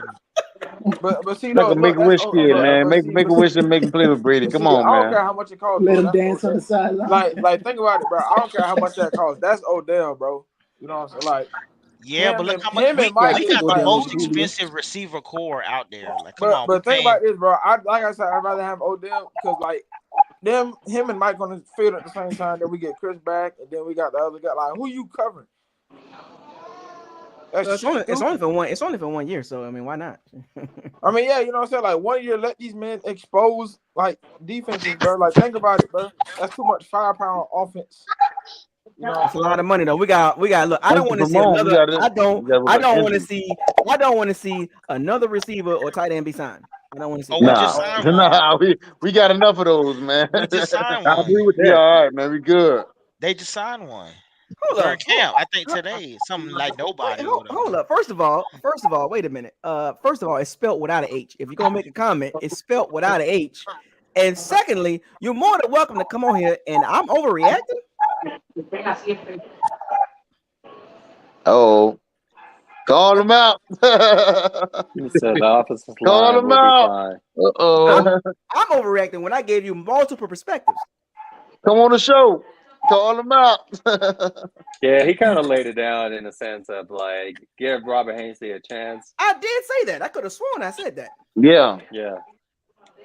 And then I mean, I won't mind. I won't mind getting the veteran center. I mean, just to help the young man out. But I believe Robert Hainsey can hold his own, man. I mean, he did play a couple of games, even though it really wasn't much. I mean, And you I got to think the give guy a good chance thing, to let you see him. I think the good thing about winning happened. You feel what I'm saying? Now he got a little time to maybe drum up some chemistry with Brady, you know, so they could kind of figure something out, maybe a little something as much as they can Wait, from now just to until go the first season. and just to go off the radar a little bit, I'm with you, Isaiah. Give Cal Trask a chance. You know what I'm saying? Don't Oh just no, man. put him out like that. Hey, give that man a chance. I'm ready to have our own quarterback. I'm ready to have our own quarterback right now. Y'all want to talk about him last time? I wasn't here last time, but y'all want to talk about him. Hey, give that man a chance. You don't know what he can do. Talk your shit, Big D. Is it me or Y'all gave Jameis a chance. That's Will that Carson Gator been on the fan in field y'all. more than Trash? Okay, give that man a chance, man. You don't know what that man can do. For real, bro. This man might actually turn up. What the hell? Y'all gave Jameis a chance, not go get Kyle a chance? Y'all gonna end up having that. We're gonna end up having the John Lynch effect again. You turn John Lynch over to the Broncos, and he still was balling out. You don't want that to happen. Trash gonna look I ain't like gonna say all that. Rosen out Give him a there. chance. Man, Throw y'all him out there. gave dude named Josh Johnson a chance. Trash Josh gonna look like Freeman Josh and, Rosen if we put and him out everybody there else. and give him a chance. You can't sit here and tell me Kyle Trask gonna be worse than any of the other quarterbacks we've had.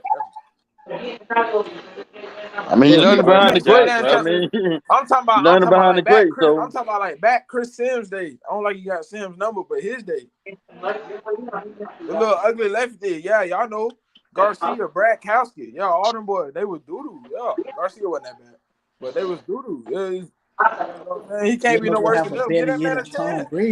yeah, I was in the background listening. I'm like, well, hold up, man. Wait a minute, man. Y'all just gonna knock the man off like that? God damn, y'all ain't even Like, bro. even let him play. Think about this, right? Think about this. Look at all the other quarterbacks that didn't develop under Brady that sat behind Brady.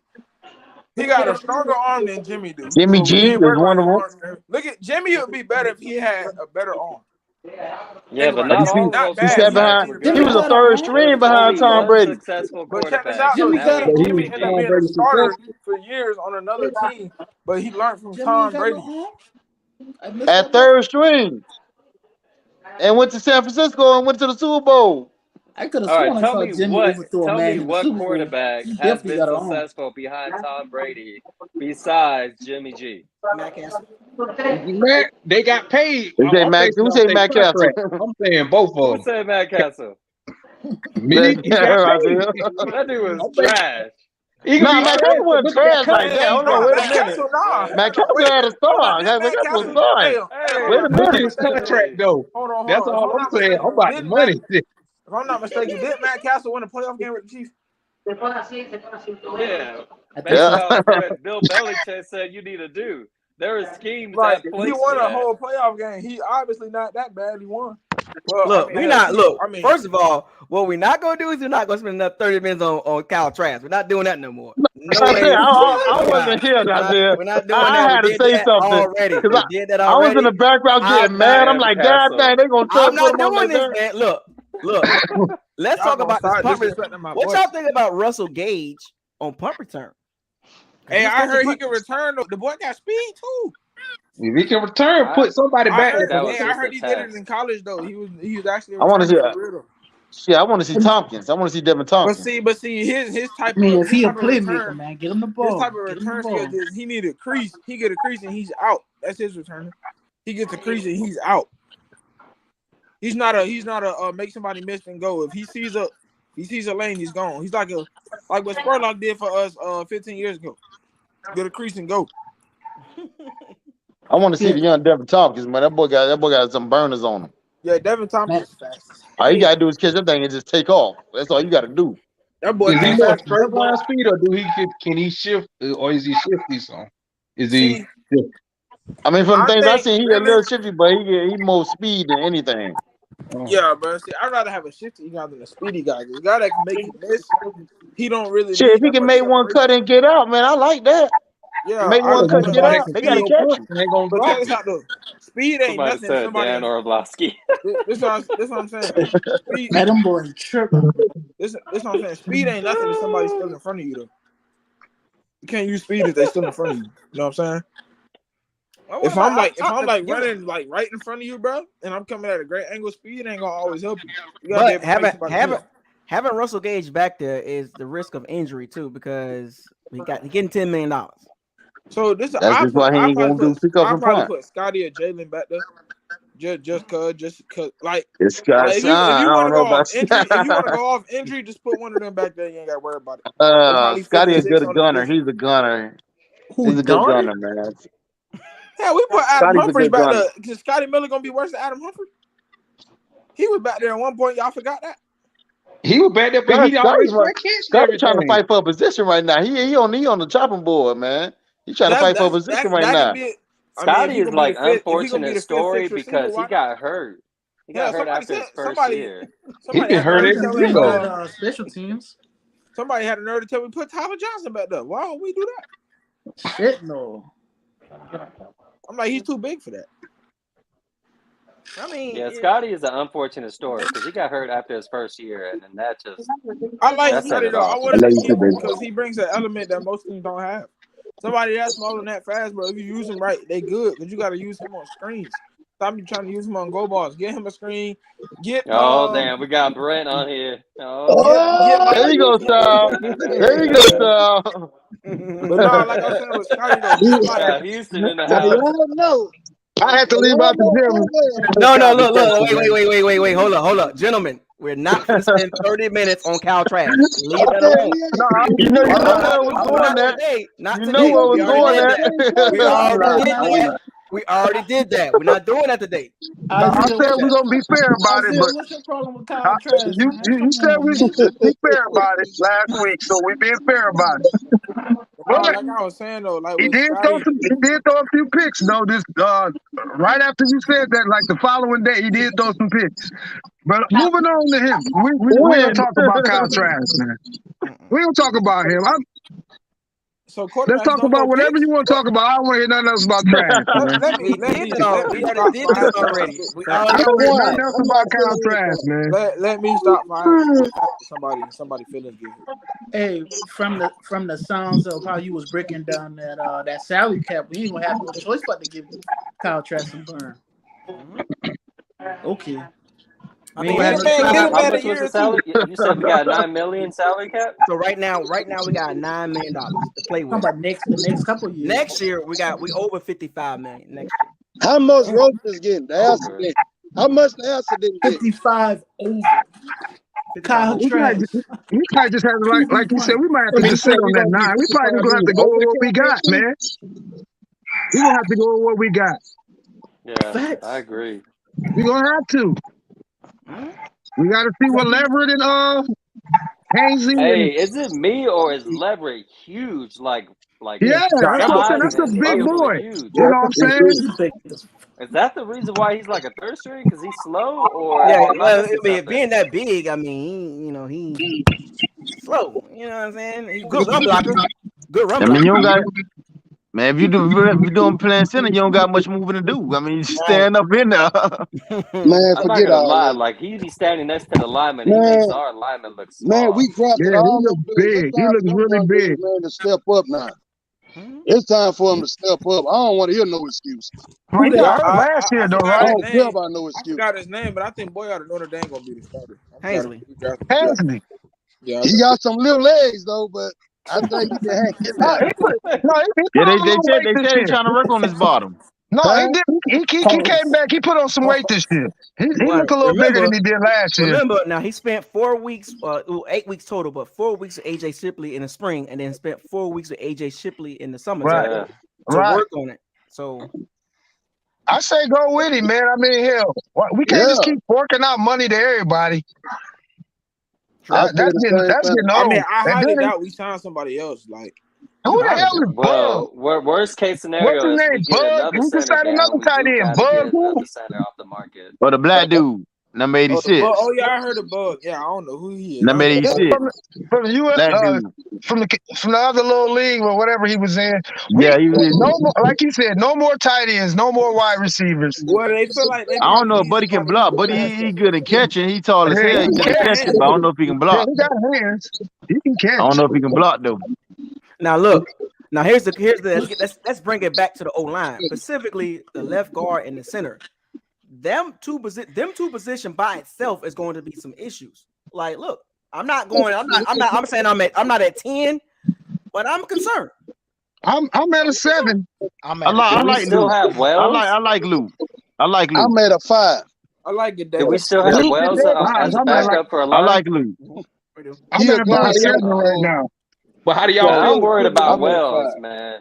How do y'all feel putting a Wells rookie in is that old, left though, guard? bro. Like, do you I think that don't was like Wells the first 4 games? I don't If like you- Wells either. Hey, What you say, Big Buck? Big Buck, what you say? No, I was saying, how do y'all feel if the rookie wins the left guard position? Better. That's how do y'all feel going into the That's first good. 4 games? That's I'll what be we good. want. I'll be happy for Yeah, that. that's good. I mean, he gonna get thrown in Second the round fire. better prove a starting job. Y'all talking about Gedecki, right? Yeah. Yeah. Remember, I he's just hope going he can against adapt against Aaron Stinney. Aaron Stinney is an undrafted free agent, so his pedigree is not high as Luke Gedecki. So Luke Gedecki pretty much got to win that job. He got to win. Yeah, he Yeah. got to win. I think he will. If people think Aaron Stinney is the reason why Ryan Jensen got hurt, man, he probably lost his position already, and Luke Gedecki's gonna take over. There ain't no preseason for Aaron Stinney right now. Hey, don't be surprised they wake up. Don't be Off the topic a little bit. He a backup. He is what he is. Off the topic a little bit. Off the topic a little bit. I'm trying to find out. They saying Perriman doing good, so now I'm trying to find out what receiver gonna get cut.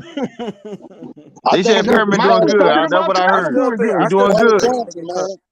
I think we rock out. I Mike think we Evans. rock out with 5. I think we rock out with our 5 main, and then they put Godwin on the PUP, and then when Godwin come back, they just drop somebody. Well, else. according to Well, he's Todd not gonna be on Bowles, the PUP. They ain't put him on the pup list. according to He's Todd not on the Bowles, list. according to Todd Bowles, Russell Gage has been unguardable. Yeah, I heard that too. They said can't nobody guard that boy.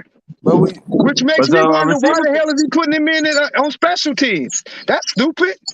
A receiver got to get cut though. A receiver got to get cut. I'm gonna ask y'all Scotty. this: Who do if we rock with 5? What 5 do y'all want? Scotty out of this. Scotty out of there. Scotty gone. Scotty can't In even my run the route. personal Okay, opinion, wait. Scotty might get cut. Wait. Let's go down the list. Let's start. We're gonna name 5 receivers. Your top 5 or 6. We're gonna go down the list. We're gonna go You Wish, Big Al, Aubrey, Big Bucks, Sal, Brent, Eli, and Haitian Boy. We're gonna start with You Wish first.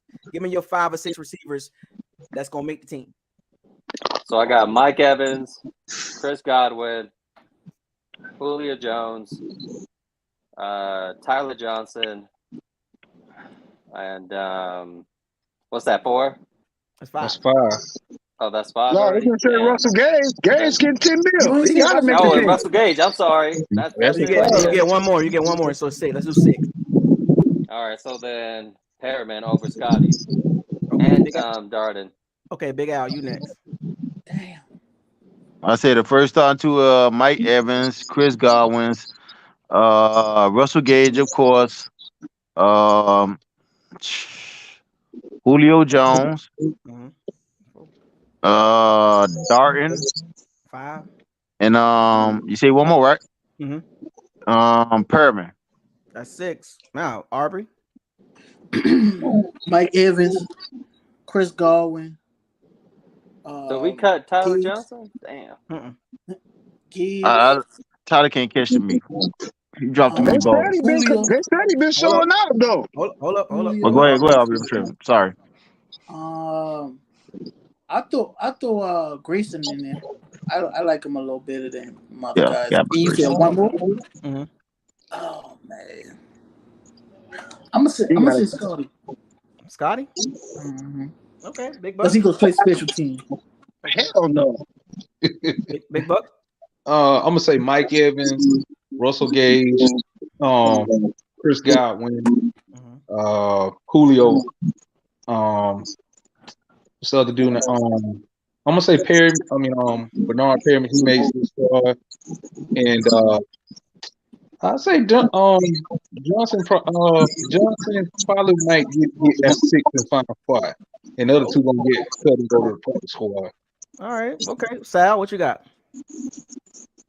Pretty much what everybody else said, but it's gonna be a toss-up.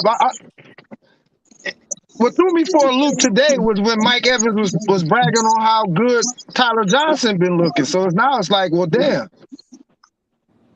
I don't know. Okay, you got your big four, and then you got maybe Darden is there because he's still on his rookie contract. So it's gonna be him and. From what Mike's saying, it sounds like it's going to be Tyler. And I would hate to see Brett Perryman go because I think his speed to come into play. We need something like that can. It's hard. That last spot is really hard to call at this point. Okay. Brett, you got the big four, like old Sal said, the big four. And I'll say Darden too because they're going to keep him just because of the contract. Yeah, I'd say Darden, and I'll say Perriman, because what you call it, man, he be tripping, cuz. I think Tyler, yeah, man, he dropped too many balls. I can't trust his hands. I know, man, he can't catch. But Mike said he been showing out. He said if anybody he can pick right now that's been showing out, it's been him. Okay. He showed out last year.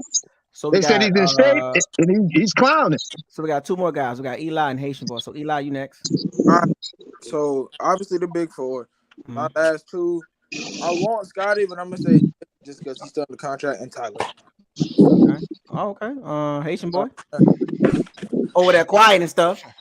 My picks would be the big four. Grayson and probably I Perry. forgot about Grayson too. Yeah. Grayson, yeah, speed, right? Speed.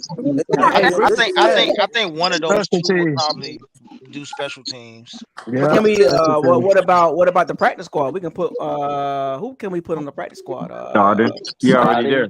Not Darden, man. No, it ain't Darden. Darden, He Scotty, already over there. Grayson. He over there catching punch. If y'all evaluate, you hadn't picked between Scotty I and gotta Darden give for the last spot. that was his rookie year, man. I gotta give the dude a chance.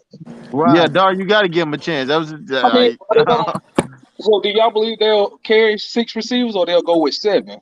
Because we've been naming 6, but they carried 7 last. They got to go with a whole lot of receivers, but they ain't gonna they're not gonna have everybody come on the team. They got to cut at least like 2. They got to stash. One. They got to stash one. I think they're gonna only carry 6 because of the receivers we got. We ought to trade one. Y'all get Tyler Johnson so much hate for dropping a couple passes. Cyril Grayson and Scotty. A couple of passes, important passes, man. He dropped. When he made that damn near 360 catch on the sideline against the Saints. That's his best y'all catch. Was praising this man. Then this man dropped a couple passes. All of a sudden he dropped some important passes, man, that would have had us win the game, man. But not everybody catch back. I've seen Mike drop easy stuff too, so don't do that. Don't do that. Not as much as Tyler dropped. Not as much as Tyler dropped. Not as much as Tyler dropped. I've seen Mike drop the hitch route. Don't do that. I will say this: Mike Evans' press conference spoke highly of Tyler Johnson. That's what I just said. That's what I'm saying. I hate when football fans do that because you see a guy make an amazing catch, all of a sudden, oh yeah, this boy's nice. He got hands. Then all of a sudden, you drop a ball. He's sorry. Concentrate. That was just concentration. That's all that was. That was concentration. With the glove, still drop that pass. 9 times out of 10, everybody in here is probably gonna drop that pass. And look at the position he was in. Like he wasn't even supposed to be in that position. You know what I'm saying? Like injury. Like I wouldn't drop that pass. You're talking about one pass, man. I want to break it down like that. All right, so if we're gonna give the benefit of the doubt for Tyler Johnson, that means we're gonna give Bonds the benefit of the doubt. Okay, baby. Sneak. Who? Keyshawn Vaughn. Sneak. Because Cause I they ain't gonna won lie, some I more like Vaughn. games. He was getting better every Hold game. on, Vaughn Doesn't was they getting even better know. every game. won a game against He a was getting bad better every game. defense. Y'all talking You got about? I Vaughn. don't really think he that bad. It's just I think he all right. I mean, keep him on there. He's still on the. That's it. No. First of all, we shouldn't have I drafted said, a what's your running back. problem with Bro, Vaughn, think man? about He this. You good, man. might He all draft. right. I You ain't might not saying crazy. nothing wrong with him. I You mean, he might not okay. crazy, but you don't No, but draft every quarterback Isaiah out there. shaking his head like no, right? Like, Hey, the y'all, dude got better every run game. around Every here, game he okay? played, he I got think he's better. all right. In the room. He all right. He's a Think good about it He's though. backup. still This is locker why you room don't guy. draft players Y'all that go to clean this up Vanderbilt. in the room, okay? Let them boys go be doctors and stuff. Don't you know what I'm saying? Y'all see what happened to the last dude got drafted out of Vanderbilt? What was his name? Jay Cutler. Man, Jay Yeah, Cutler. but Well, Jay okay. Cutler's a whole different story, though. Jay Yeah, Cutler he's the was trash. It's Vanderbilt. two different positions, man. We Hey, gonna it's Jay need Cutler Vanderbilt. was running But backs. trash. We're like gonna need I'm just running saying though, if backs. it's Okay, Vanderbilt, you got let them boys Fournette. go be doctors. You got Rashad Rashad. White. I like him. I like Rashad. It's gonna be them two and Keyshawn. Yeah, Sneak. It's gonna be Sneak. So I think I would we're hope gonna have to Gio would cut be them okay, but too. I don't know You what to say. think? Gio getting older, man. You know. I say I Sneak like Sneak more more than Gio. That's explosive. what I know. I like Sneak more than Man, Gio. He Gio, young. man, hold up. Tom Brady, No, man. Gio ain't young. Gio up there. Brady messed over him, though. That's what I You say. wanted that I like card? the young Sneak more than Gio. Hey, well, we all Right. know Okay. You Brady wanted Yeah. that Yeah. like card? running Brady backs at the said, last. here, man, catch. Told Brady him. like running backs at the last Hey, minute white. hey. You see what happened Hey, last he time. left him out there to dry. He did the same thing to Sneak, though. Huh? He did the same thing to Brady, Sneak. He did that to Gio Brady and don't Sneak. like Bernard, though. He don't like Bernard. He be like, all right, man, you catch that in route right there. You see, he You got just come Bernard to in that the line, Rams game. hit him low. He He throw did the same thing. He did the same thing to Sneak, and he did the same thing to But see, Gio. I He feel left like him out Sneak could there take. I feel like and to Sneak get could take hit. it more because he's a bigger back. Like he's built to take hits. Gio's Yeah, not but a he older now. How old is Gio Gio get now? broken too runner. fast, Gio is man. man, he How old, old is man. Gio It's now? time to move on I think from he that. 28, 32. 29. He's not even 30. But Gio That's get old broken for a too running fast. back. Gio That's get old broken for too a running Mm, back. fast. I that's a hit thought or he was miss. 40. He play like he's 50, though. I mean, that's messed Yeah, up. nah. But He be it's a hit or trying, miss. though. He Like be you're in your trying to 30s, you're step and still kind die, of in your prime a little bit, but Tom just a Brady little folks bit. don't like that dude, though. Brady done got that dude killed. Yeah, he did. He got his head taken off. His Oh. He head, did the same. his He did the knees. same thing to Yeah. Sneak. I thought Sneak was dead that time. He threw it. He got him hit. He got him hit. Yup. Brady Sneak known got, for throwing you in. He known for throwing people into traffic like that. but Sneak got back up. Gio didn't. Because I think he an older guy. Yeah, he old, man. But, man, it's time for 28, him to He's rest. 29, not 29 is human old, but 29 he's old for a football running back, older. man. That's old. And not the I say, AP. I guess today's football is old. yeah, it's Not old. It not ain't too not I, many the I Fred AP. still Taylor. think he got like It ain't too many 2 or 3 more Fred years. Gores running around, man, like that. You know what I'm saying? Yeah. That ain't And a AP The game done changed so much, though, ain't bro. old AP. Man, Emmitt Smith ran for 18 years. I'm yeah, not. I'm they not. did. Look, I'm not. I am. Keyshawn Vaughn is a special teams player. I'm doing good, okay? That's Y'all Yeah, it. clean up thank your you. room. And occasionally, if somebody needed some wind, let him go in. That's it. So why not throw Yeah, him back I there on mean, I punt ain't saying return? keep him in for the whole game. No, he ain't no feature back. But what was that against Carolina when he had that big run? I mean, that kind of showed me a little something. He got something there. Man, that was on accident. That's just like the number 56. He He said that was an do it on accident. accident. Hey, Don't be cold, Brad. Give him the credit. they need to cut that dude out quick. Well, remember now they took Rashad White in the third round. What does that tell you? Yeah, he's definitely the second. He's definitely second string. What does that tell I you? think though we got Rashad White for depth. Well, No, he they gonna drafted. be second Nah, string. he White. went to the field more than what But He think He gonna be that about it. second dude, man. string. Fournette got hurt. Rashad White way You better heard than what he said? Keyshawn, man. He So told Fournette he coming for his spot. That's what I So liked coming to about take his Rashad spot. White. But And that's I if remember when Lenny don't get Keyshawn. if Lenny don't get that weight down, shit, Rashad might end up taking his spot. Man, he already lost the I I weight. remember don't when they care had nothing about the weight. a Like I say, he made trying to be a Who young. got hurt last Keyshawn year? was like, Lenny I Fournette don't know, got the way hurt last Keyshawn year. talked, Okay, it's like Ronald he's Jones not. got hurt y'all last gonna He say don't care that about being the y'all top saying back. y'all really saying y'all ain't worried about the weight. It ain't bad, but let's be real. He tiptoes and tap dance in that backfield a lot before he hit the hole.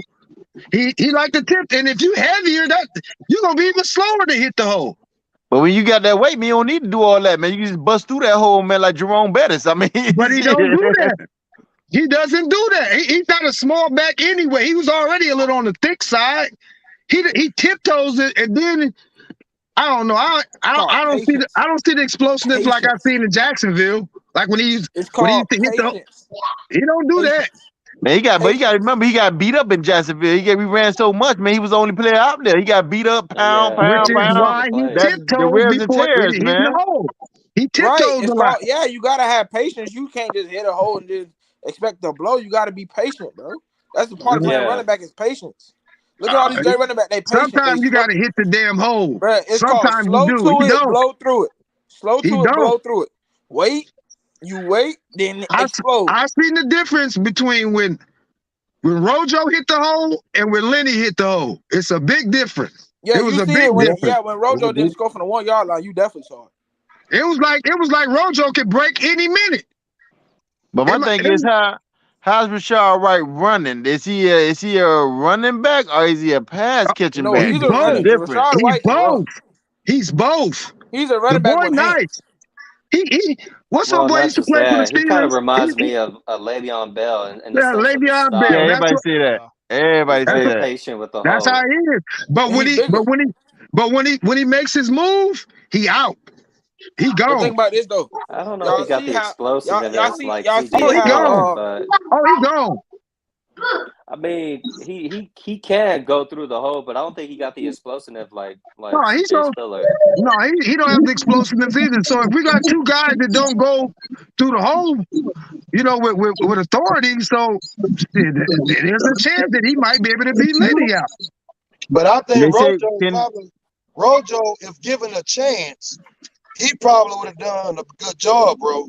I think so too. I saw that. I agree with that. I think so too. I like Rojo.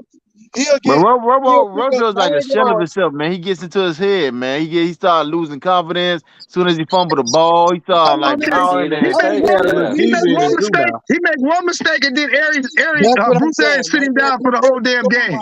No, because he get into his own head. He started. He's the one that started like thinking about, would I fumble again? I don't know, like, man. Damn, I fumbled.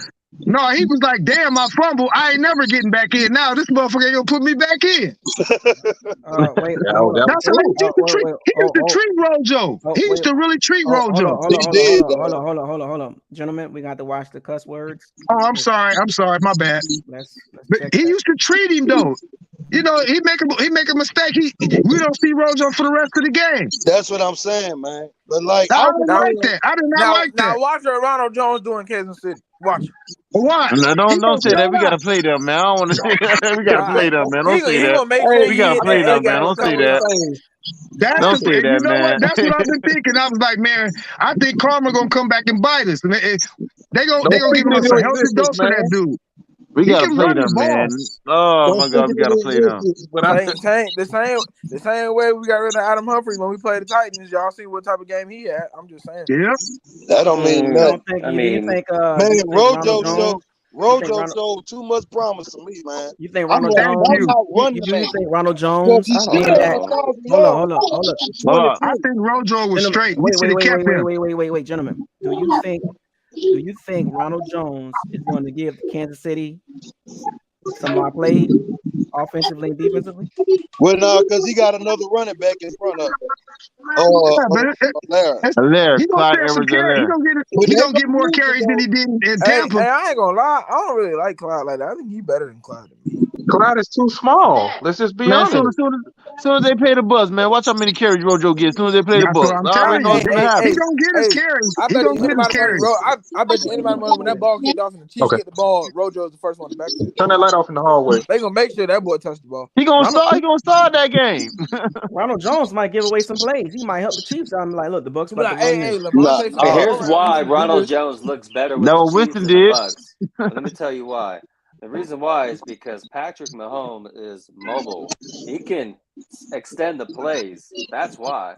So, But in a Ronald can't perspective pass with block. Tom Brady, he I was can't saying block for Brady. Tom Brady. So he They made a was like, lot of well, Rojo mistakes in can't pass catch. Rojo blocking. can't catch. He can't catch. But Then it let was a him couple run of them. the football. I'm not talking It was a about couple of catching. them I'm balls talking that. about pass blocking. Yeah, that was his biggest issue, pass blocking. But they said he Sad. couldn't catch. They was like, if he in the game, it's gonna be a run. Sad. I seen Brady throw him a few dirt balls too. Some of them balls wasn't that catchable. That wasn't Tom Brady's fault though. That was Byron Leftwich's fault when he put the ball in the dirt. Almost like 5 minutes. Yeah, I'm coming. Yeah, I don't I know. think we should have kept him, and I would rather have Rojo on our roster than Keyshawn Vaughn. Yeah, I say that too. I wouldn't just because of the money.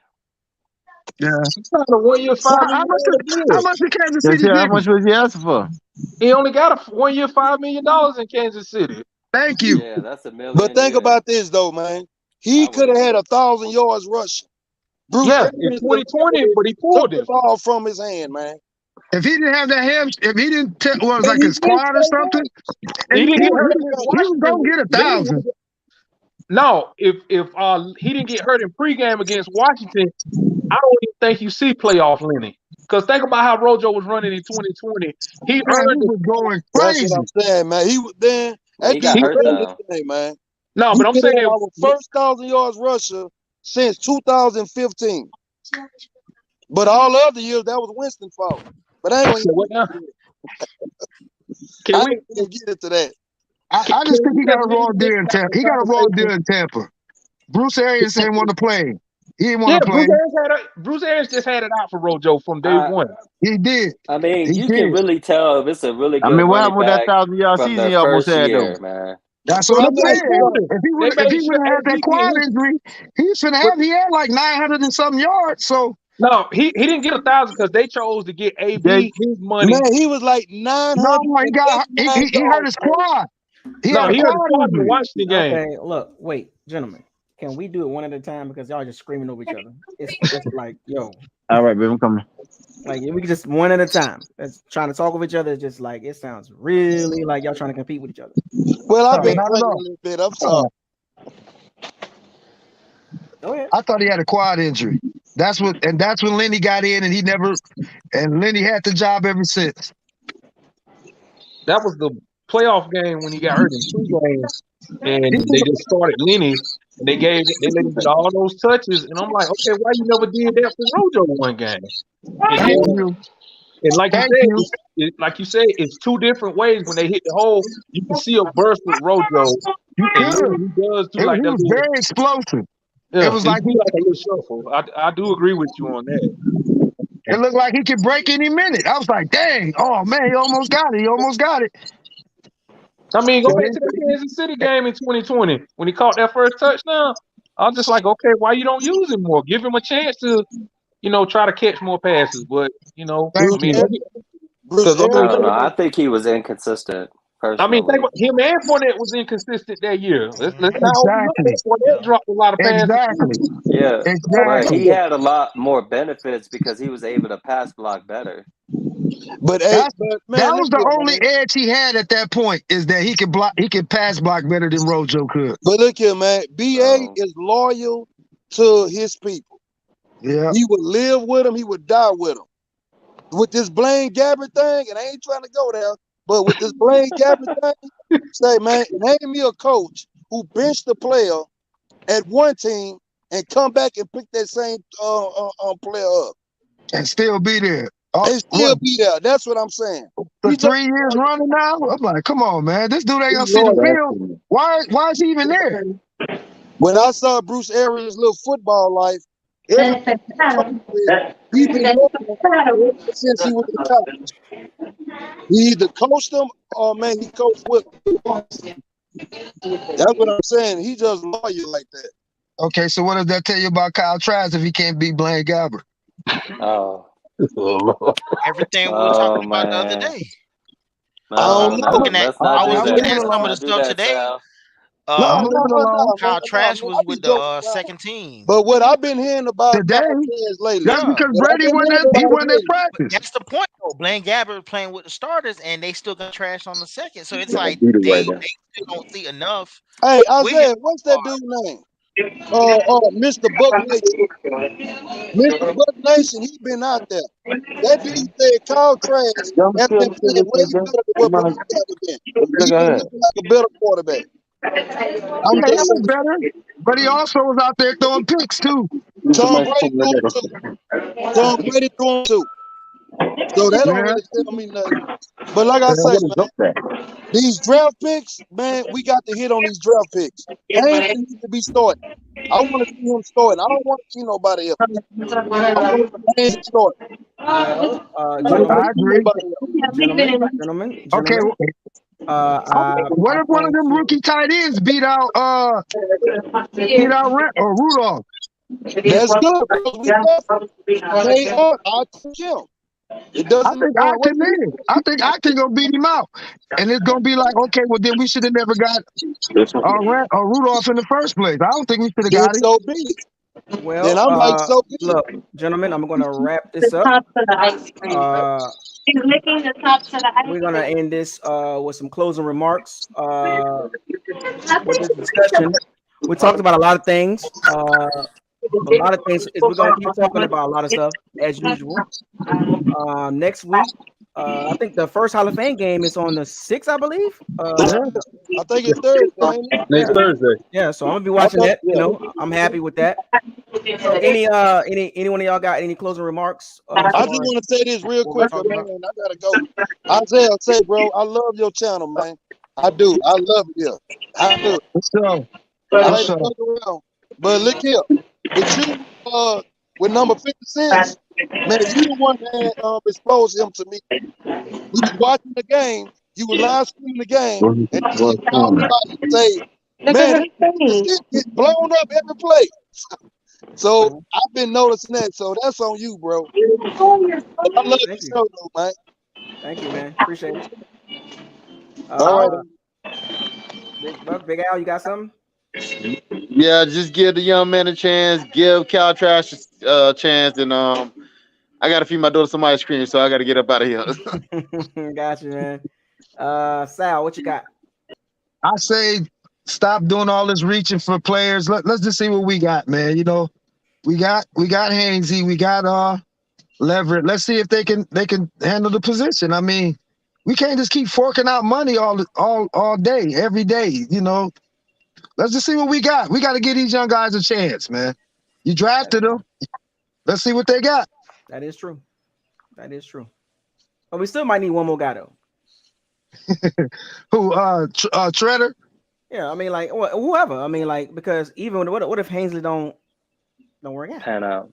You know what I'm saying? Like, you gotta have somebody ready. Well, then Leverett should be the one then, right? They're always speaking highly of him. Let's see what he got. That's why it's Hainsey's to lose. Right. Well, as you know, I always say this: you can't never have enough in the trenches. Yeah. Mm-hmm. But that center position, you can't just. It's not really a plug and place. No, position. it's not. It's not. That's why it's Hainsey's to lose. Okay.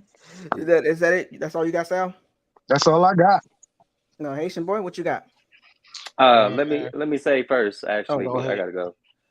But I do want to say injuries do happen. Obviously, there's that saying in the league, next man up. Mm-hmm. They say that for a reason. So I agree with everyone. Give them a chance. We definitely need to add depth if we get hurt again, especially another offensive lineman. Outside of that, I'm really excited, and we'll talk soon. Yeah, peace, everyone. Appreciate it. No, Haitian boy. I just hope we sign somebody on the D line. You know, as O line, maybe two. You know, sign another player as depth. Because you can never have too much depth, especially with injuries. So that's all I got to say. You know. I mean, we've signed a lot of people, skill position wise. You know. What I'm saying? And we wasn't expecting this injury to happen. It was one of those. Yeah. You know, and now as you see the reaction, it's like some folks are like, "What's going on?" And some folks like, "Look, next man up." Some folks is like all over the place. So we're gonna see now. Remember, Jason Light, he's the man. So Yeah. we're I gonna won't be see. surprised. I won't be surprised when the season get here. They made some unexpected trade nobody expect. But you know what though? How long should he wait though? Because Right, we don't have time to be right. waiting on a I center to get caught up. I feel like Jensen, if he come back, it ain't gonna be no time until like Thanksgiving. After Thanksgiving. That's like week 13. Let me look at the Right, schedule real quick. right. 13 or 14, somewhere up Yeah, in there. Yeah, that's way down the road. Let me see. The yeah. schedule says. Let me see. Hold on, I just had it up. Hold on. Let me pull that schedule back. I just had it up. Dang. Buck schedule. So you said week 13? Yeah, I'll say probably around that About time. 13 or 14, I think. Yeah, Yeah, that's November. because he's tough, but when I heard him scream, It was bad. like, yeah, that's telling me like if he do make it, ain't gonna be no time soon. So if you look in November, we got the Rams, the Seahawks, and the Right, Browns in November. So if right, he was supposed to come back, right. that time frame right there, So, and then that's the run. But all the whole you basically missed 13 games. You know what I'm right. saying? Yeah, So how you now going? You gotta get back into shape, like get back up Mm-hmm. to speed. Right. and that could be a liability. And what if Hainsey don't turn the corner in like week 7 or week 8? You know what I'm saying? What do you Right. do then? So it's like I think that's why it will work perfect if that's the case. If Hainsley, exceed expectations, mhm. by that time, just slowly migrate him in, and then just go from there. Here's a food for thought too. What if Hainsley shows out?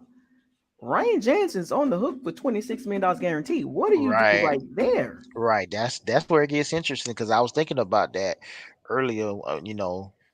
Like they're gonna have to do something about that. That's They're a gonna lot have of to money. fight. Now you got a young Mm-hmm. guy playing really good, caught on the scheme, blocking really good, Mm-hmm. pass run, and you paying Ryan Jensen, 32 years old, a lot of money. Right. Take a page out of Belichick book. Bye bye. Trade him. Get whatever And you can for him. Right.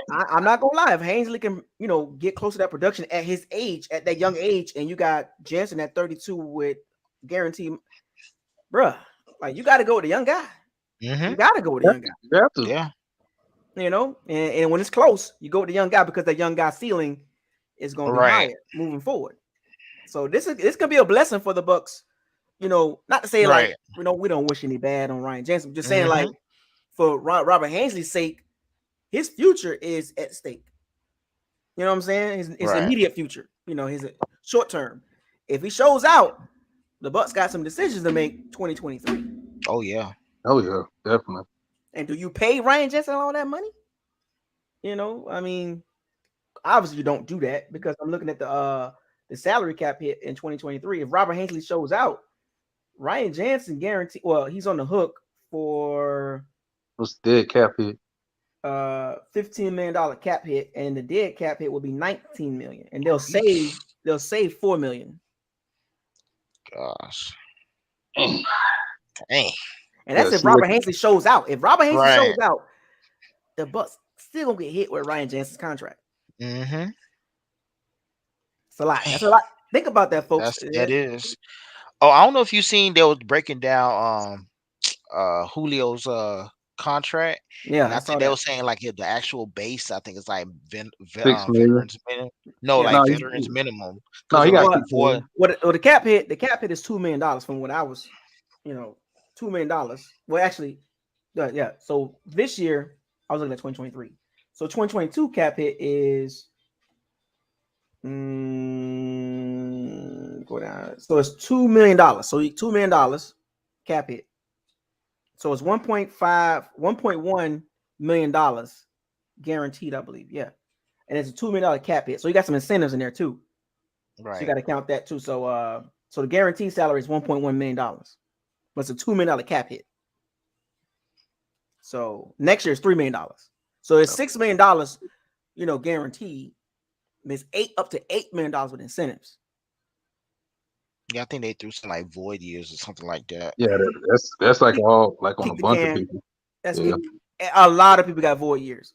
Yeah. They're gonna have to do it. They're gonna have to do it to a lot of contracts next year. They're gonna have Because to that's all the keep Chris Godwin contract. He got like 3 years of voided years on there. I think they're gonna if Brady retires, they're gonna break up Brady's contract because he's a $35 million cap hit next year. So they're gonna have to add some void years to that. Like maybe 3 years, like 3 years, like 12 million, 12 million, and then another, $10-11 million cap hit, like spread it out for 3-4 years. Man, I'm quarterback cap hits, man. It's no joke, man. Oh my gosh. No like joke. just thinking about that, man. The man not even top 15 paid QB, and his cap hit gonna be that much next year. Like not even gonna be most likely ain't gonna be playing, and it's a $35 million hit. Damn. So it's like they're gonna have to put some void years to that. They're gonna have to. They ain't got no choice. Yeah. You know what I'm saying? It's actually in a dead cap, and if they cut it, obviously the dead cap is $35 million.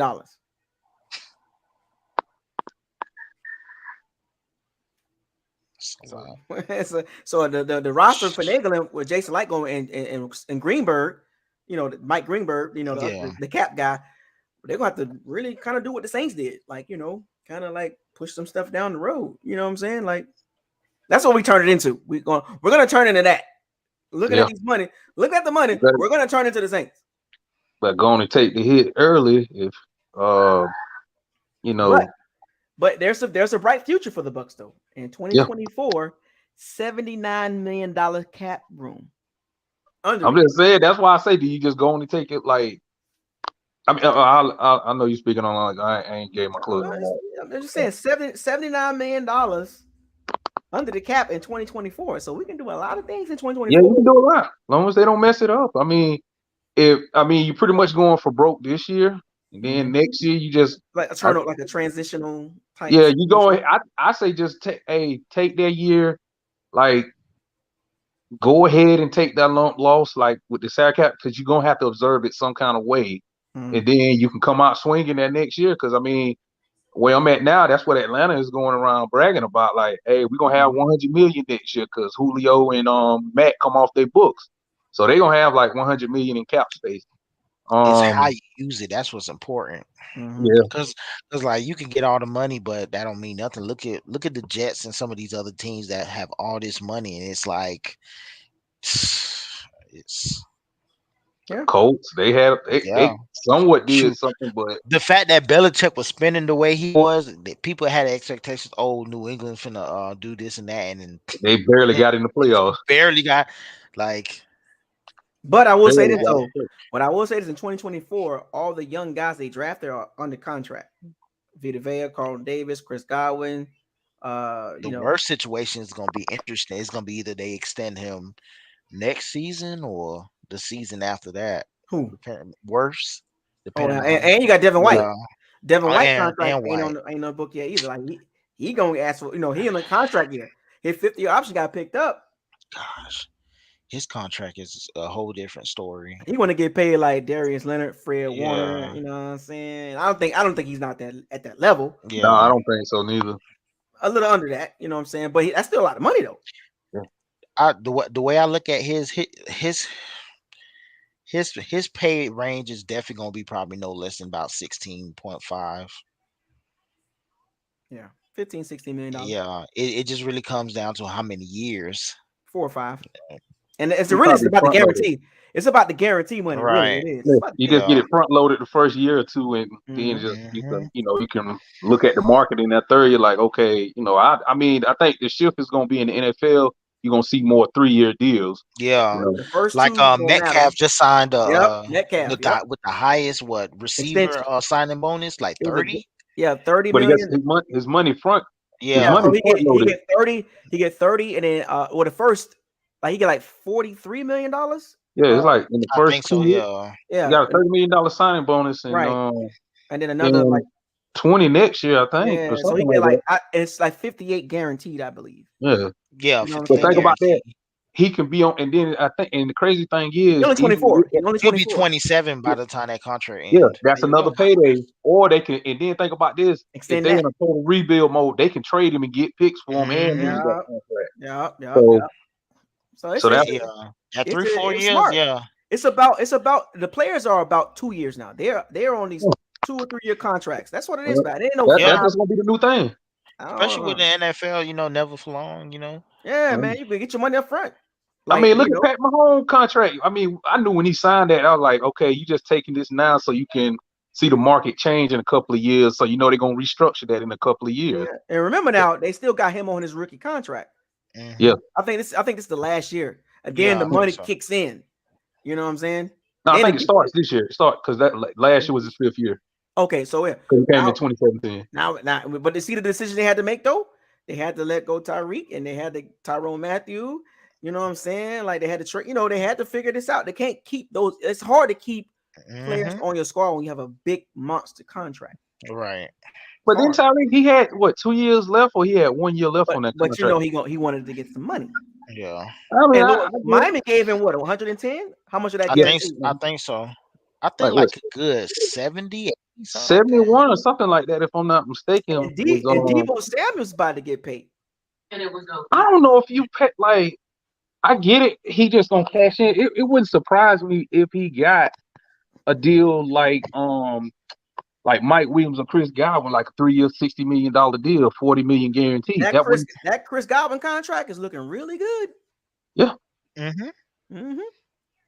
Because I mean, but they got him at a low bargain though, because I think they got him because he hurt his knee. Yeah, that's all it is. Because and then on top of that, the same agent for Mike Williams is his agent. So it's like, oh yeah, we're not getting none of less than 20. Right. So now you got guys getting 22. That was smart. That's probably what the agent thought. Let's throw this one. Let's do Mike Williams on first. AJ Brown got paid. That's gonna put the pressure Now, on I the didn't see Bucs that now. one coming. I mean, AJ Brown got paid.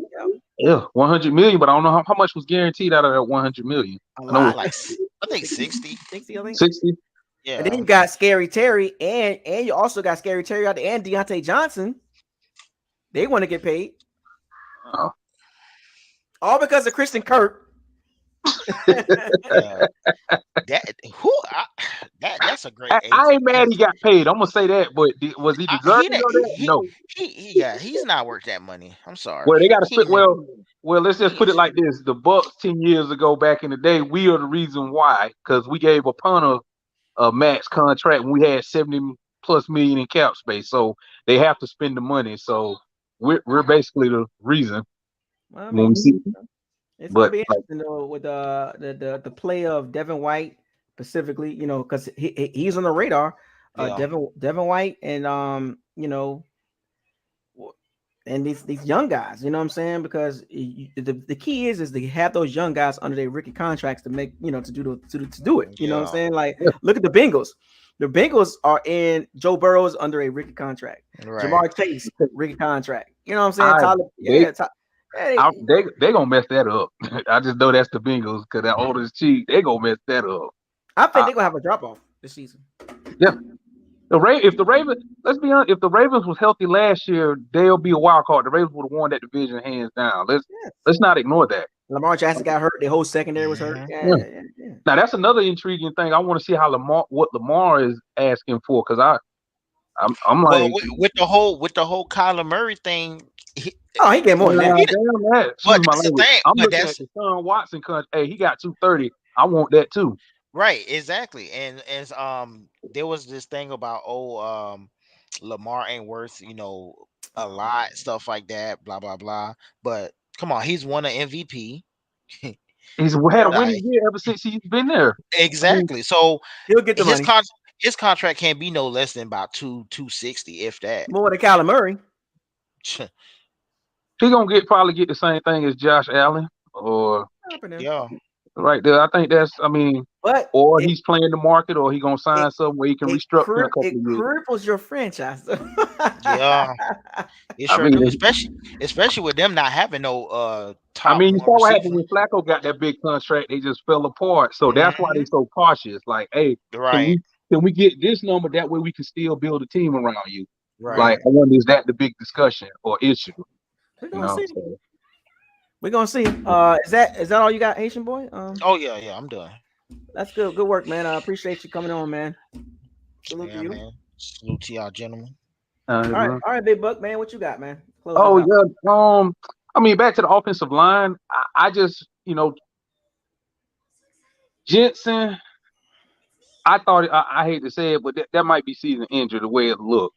I mean, because There's no way I'm gonna believe they talking about they still running tests, dude. Y'all know it don't take that long to get an MRI. The I'm swelling. surprised. It was swell. It was really bad swelling.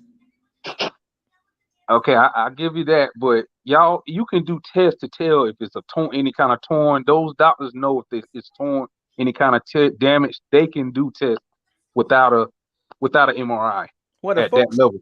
What they say, folks close to Ryan Jensen said it's pretty much a wrap. You know what I'm saying? Right? Yeah, I mean, and my biggest thing too, if he missed significant time, I don't worry about coming back late in the season because like your knee is everything to me as an offensive line. You At need your knee. 32. At 32. Yeah. I mean, you can't play on one leg out there like how what's that dude? What was his name? What's that dude? That lineman we drafted back in 06. He was out of Oklahoma when he Yeah. Davin Joseph. Davin Joseph. He hurt his knee. He came back a year later, but he wasn't the same. He said he admitted he was playing on one leg. Like, so just take the time if it's that serious. Heal yourself. Make sure you can have a full normal balance when you come back. Because he got about 2 years. He got about 2 years left at best. Yeah.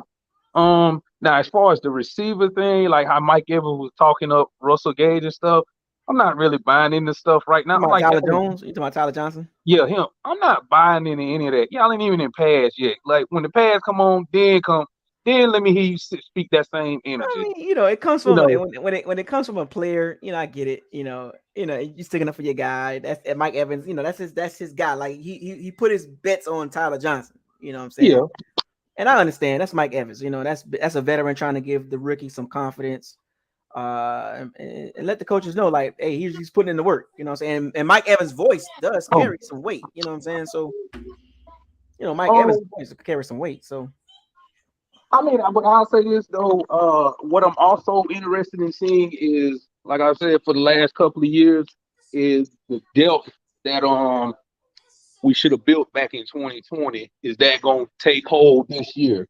Like when I was saying back in 2020, we'll go ahead and retool that whole defensive line. I know they did it this year and got another D line. Is that going to be a gaping hole this year? Because you chose not to address it after the Super Bowl. You was just thinking, oh, we got everybody coming back. We okay. So I'm just looking forward to when they get in pass. And then as far as the weight situation with Leonard Fournette, he looks like he's lost weight. To me, he looked like he was fasting and dropped a lot of that weight. It was the water probably, but I mean, but like I say, he's a stocky dude a little bit. So already. Yeah. So I mean, you can play yourself into shape. But like I said, I am on a scale of 1 to 10. Everybody talking about don't panic. I'm worried about the offensive line because you already had 2 new guards coming in. I get Mason was a veteran, but you're asking a rookie and second-year player. To come in and do that. And then, like I said, one is going to shift over to center. Then you got a rookie potentially starting at left guard. So obviously he gonna see 3 different speeds. You got camp speed, then preseason, and then week 1 is gonna be a total like that whole first month is gonna be like, dang, out the gate. I mean, just imagine if just think when they get to the Rams game, he think he on his feet, he gonna see a whole nother level when he meet Aaron Donald. Like it's just gonna be like, whoa. What I don't want to hear is okay. I hope people don't get mad, like super mad, like, oh, giving up sack, like, bro, we got a young. Yeah, I mean, I'm not mad. Like, I'm not mad now. If they're gonna give up pressure, it's got to come from the up the middle. That's where I expect most of the pressure to come from. I don't really too much expect anything with the tackles. I don't expect them to give up that much pressure because Brady's been in the game long enough and smart enough. Like, hey, if that guy got a leg up on him, let me get this ball out quicker. Let me just go ahead and just hit the check down. Like that 3rd step or that 5th step, boom, I'm already checking it down. He either gonna jump up and bat the pass down, or he just can't get a good rush. Because because you made me think. You said this the other day with Michael Parsons. He's just too fast. And how they line him up in Dallas, if they line him up on both sides, how is that going to hold up against with Donovan Smith and Tristan Wirfs? Like, how are they going to hold up against that? Oh, blitz him up the middle. I mean, so I mean, but like I said, outside of that, it's just what day through 2 or 3 for camp. So I've been reading that the other linebacker been getting some first reps since Levante is out. He's nursing an injury. Right. Well, it's the foot injury. The foot thing. Oh, it's just okay. And as far as the receiving thing, I know everybody keeps touching back on that. I know I said this the other day when Julio signed. I said don't rule out the possibility. I said from Julio on down, one of them can be easily cut. I get it when you say Julio, what he's done, but what has he done for you lately? Like, he's not the same Julio from 3 years ago. But I hope he has something left in the tank. I mean, that's everyone's expectation. But what if he get to like the week before last of training camp and his hamstring goes out? What are you gonna do then? And like I said, you have freak accidents. So, but I think it's perfect for him. He's in a good situation. I think he should be able to pick up right where AB left off at, or what AB was supposed to do. Julio can come in and produce the same way AB was when we saw the potential. That is true. That is true. Is that that's it, man? Yeah, that's all I got for now, man. I guess I'll talk to you. That linebacker name was KJ Britt, by the way. Yeah, KJ Britt. Yeah. So appreciate you coming on in the locker room, man. No doubt, man. Take it easy, man. Thanks for having. Enjoy your weekend. Yeah. All right, folks. I'm going to close this out. Thank y'all for coming into the locker room. For those of you that came in, gave some great insight on what happened with the Ryan Jensen situation and the Bucs situation as far as the O-line perspective. We talked about the receivers. We talked about some tight end. We talked about the defense. We talked about a little bit of coaching. We always going to do this, folks. Football season is here. You know what I'm saying? So stay tuned next week. 2 or 3 more videos. I'm dropping more videos every week. So I can't wait. Preseason is around the corner. The first game is around the corner. I'm going live for that game. So don't miss that live reaction video. Shouts out to all the Pies and Sea Bandits. Thank you for joining the Locker Room Talk with your host, Isaiah, on Buckles Locker. Subscribe to the channel. Like the channel. Make sure you share all the videos. And don't forget to hit the notification bell icon to notify you all new videos that's posted on this channel. With that being said, I want y'all to fire those cannons, seize the day, raise the flag, hashtag no risky, no biscuit, hashtag facts over feelings, hashtag bombs away, hashtag stay humble, hashtag what your eyes tell you, hashtag probability versus possibility, hashtag the trenches matter, and hashtag Super Bowl or bust. Buckles lock out. Enjoy your weekend. I'll see y'all next week in Tampa. Buckles lock out.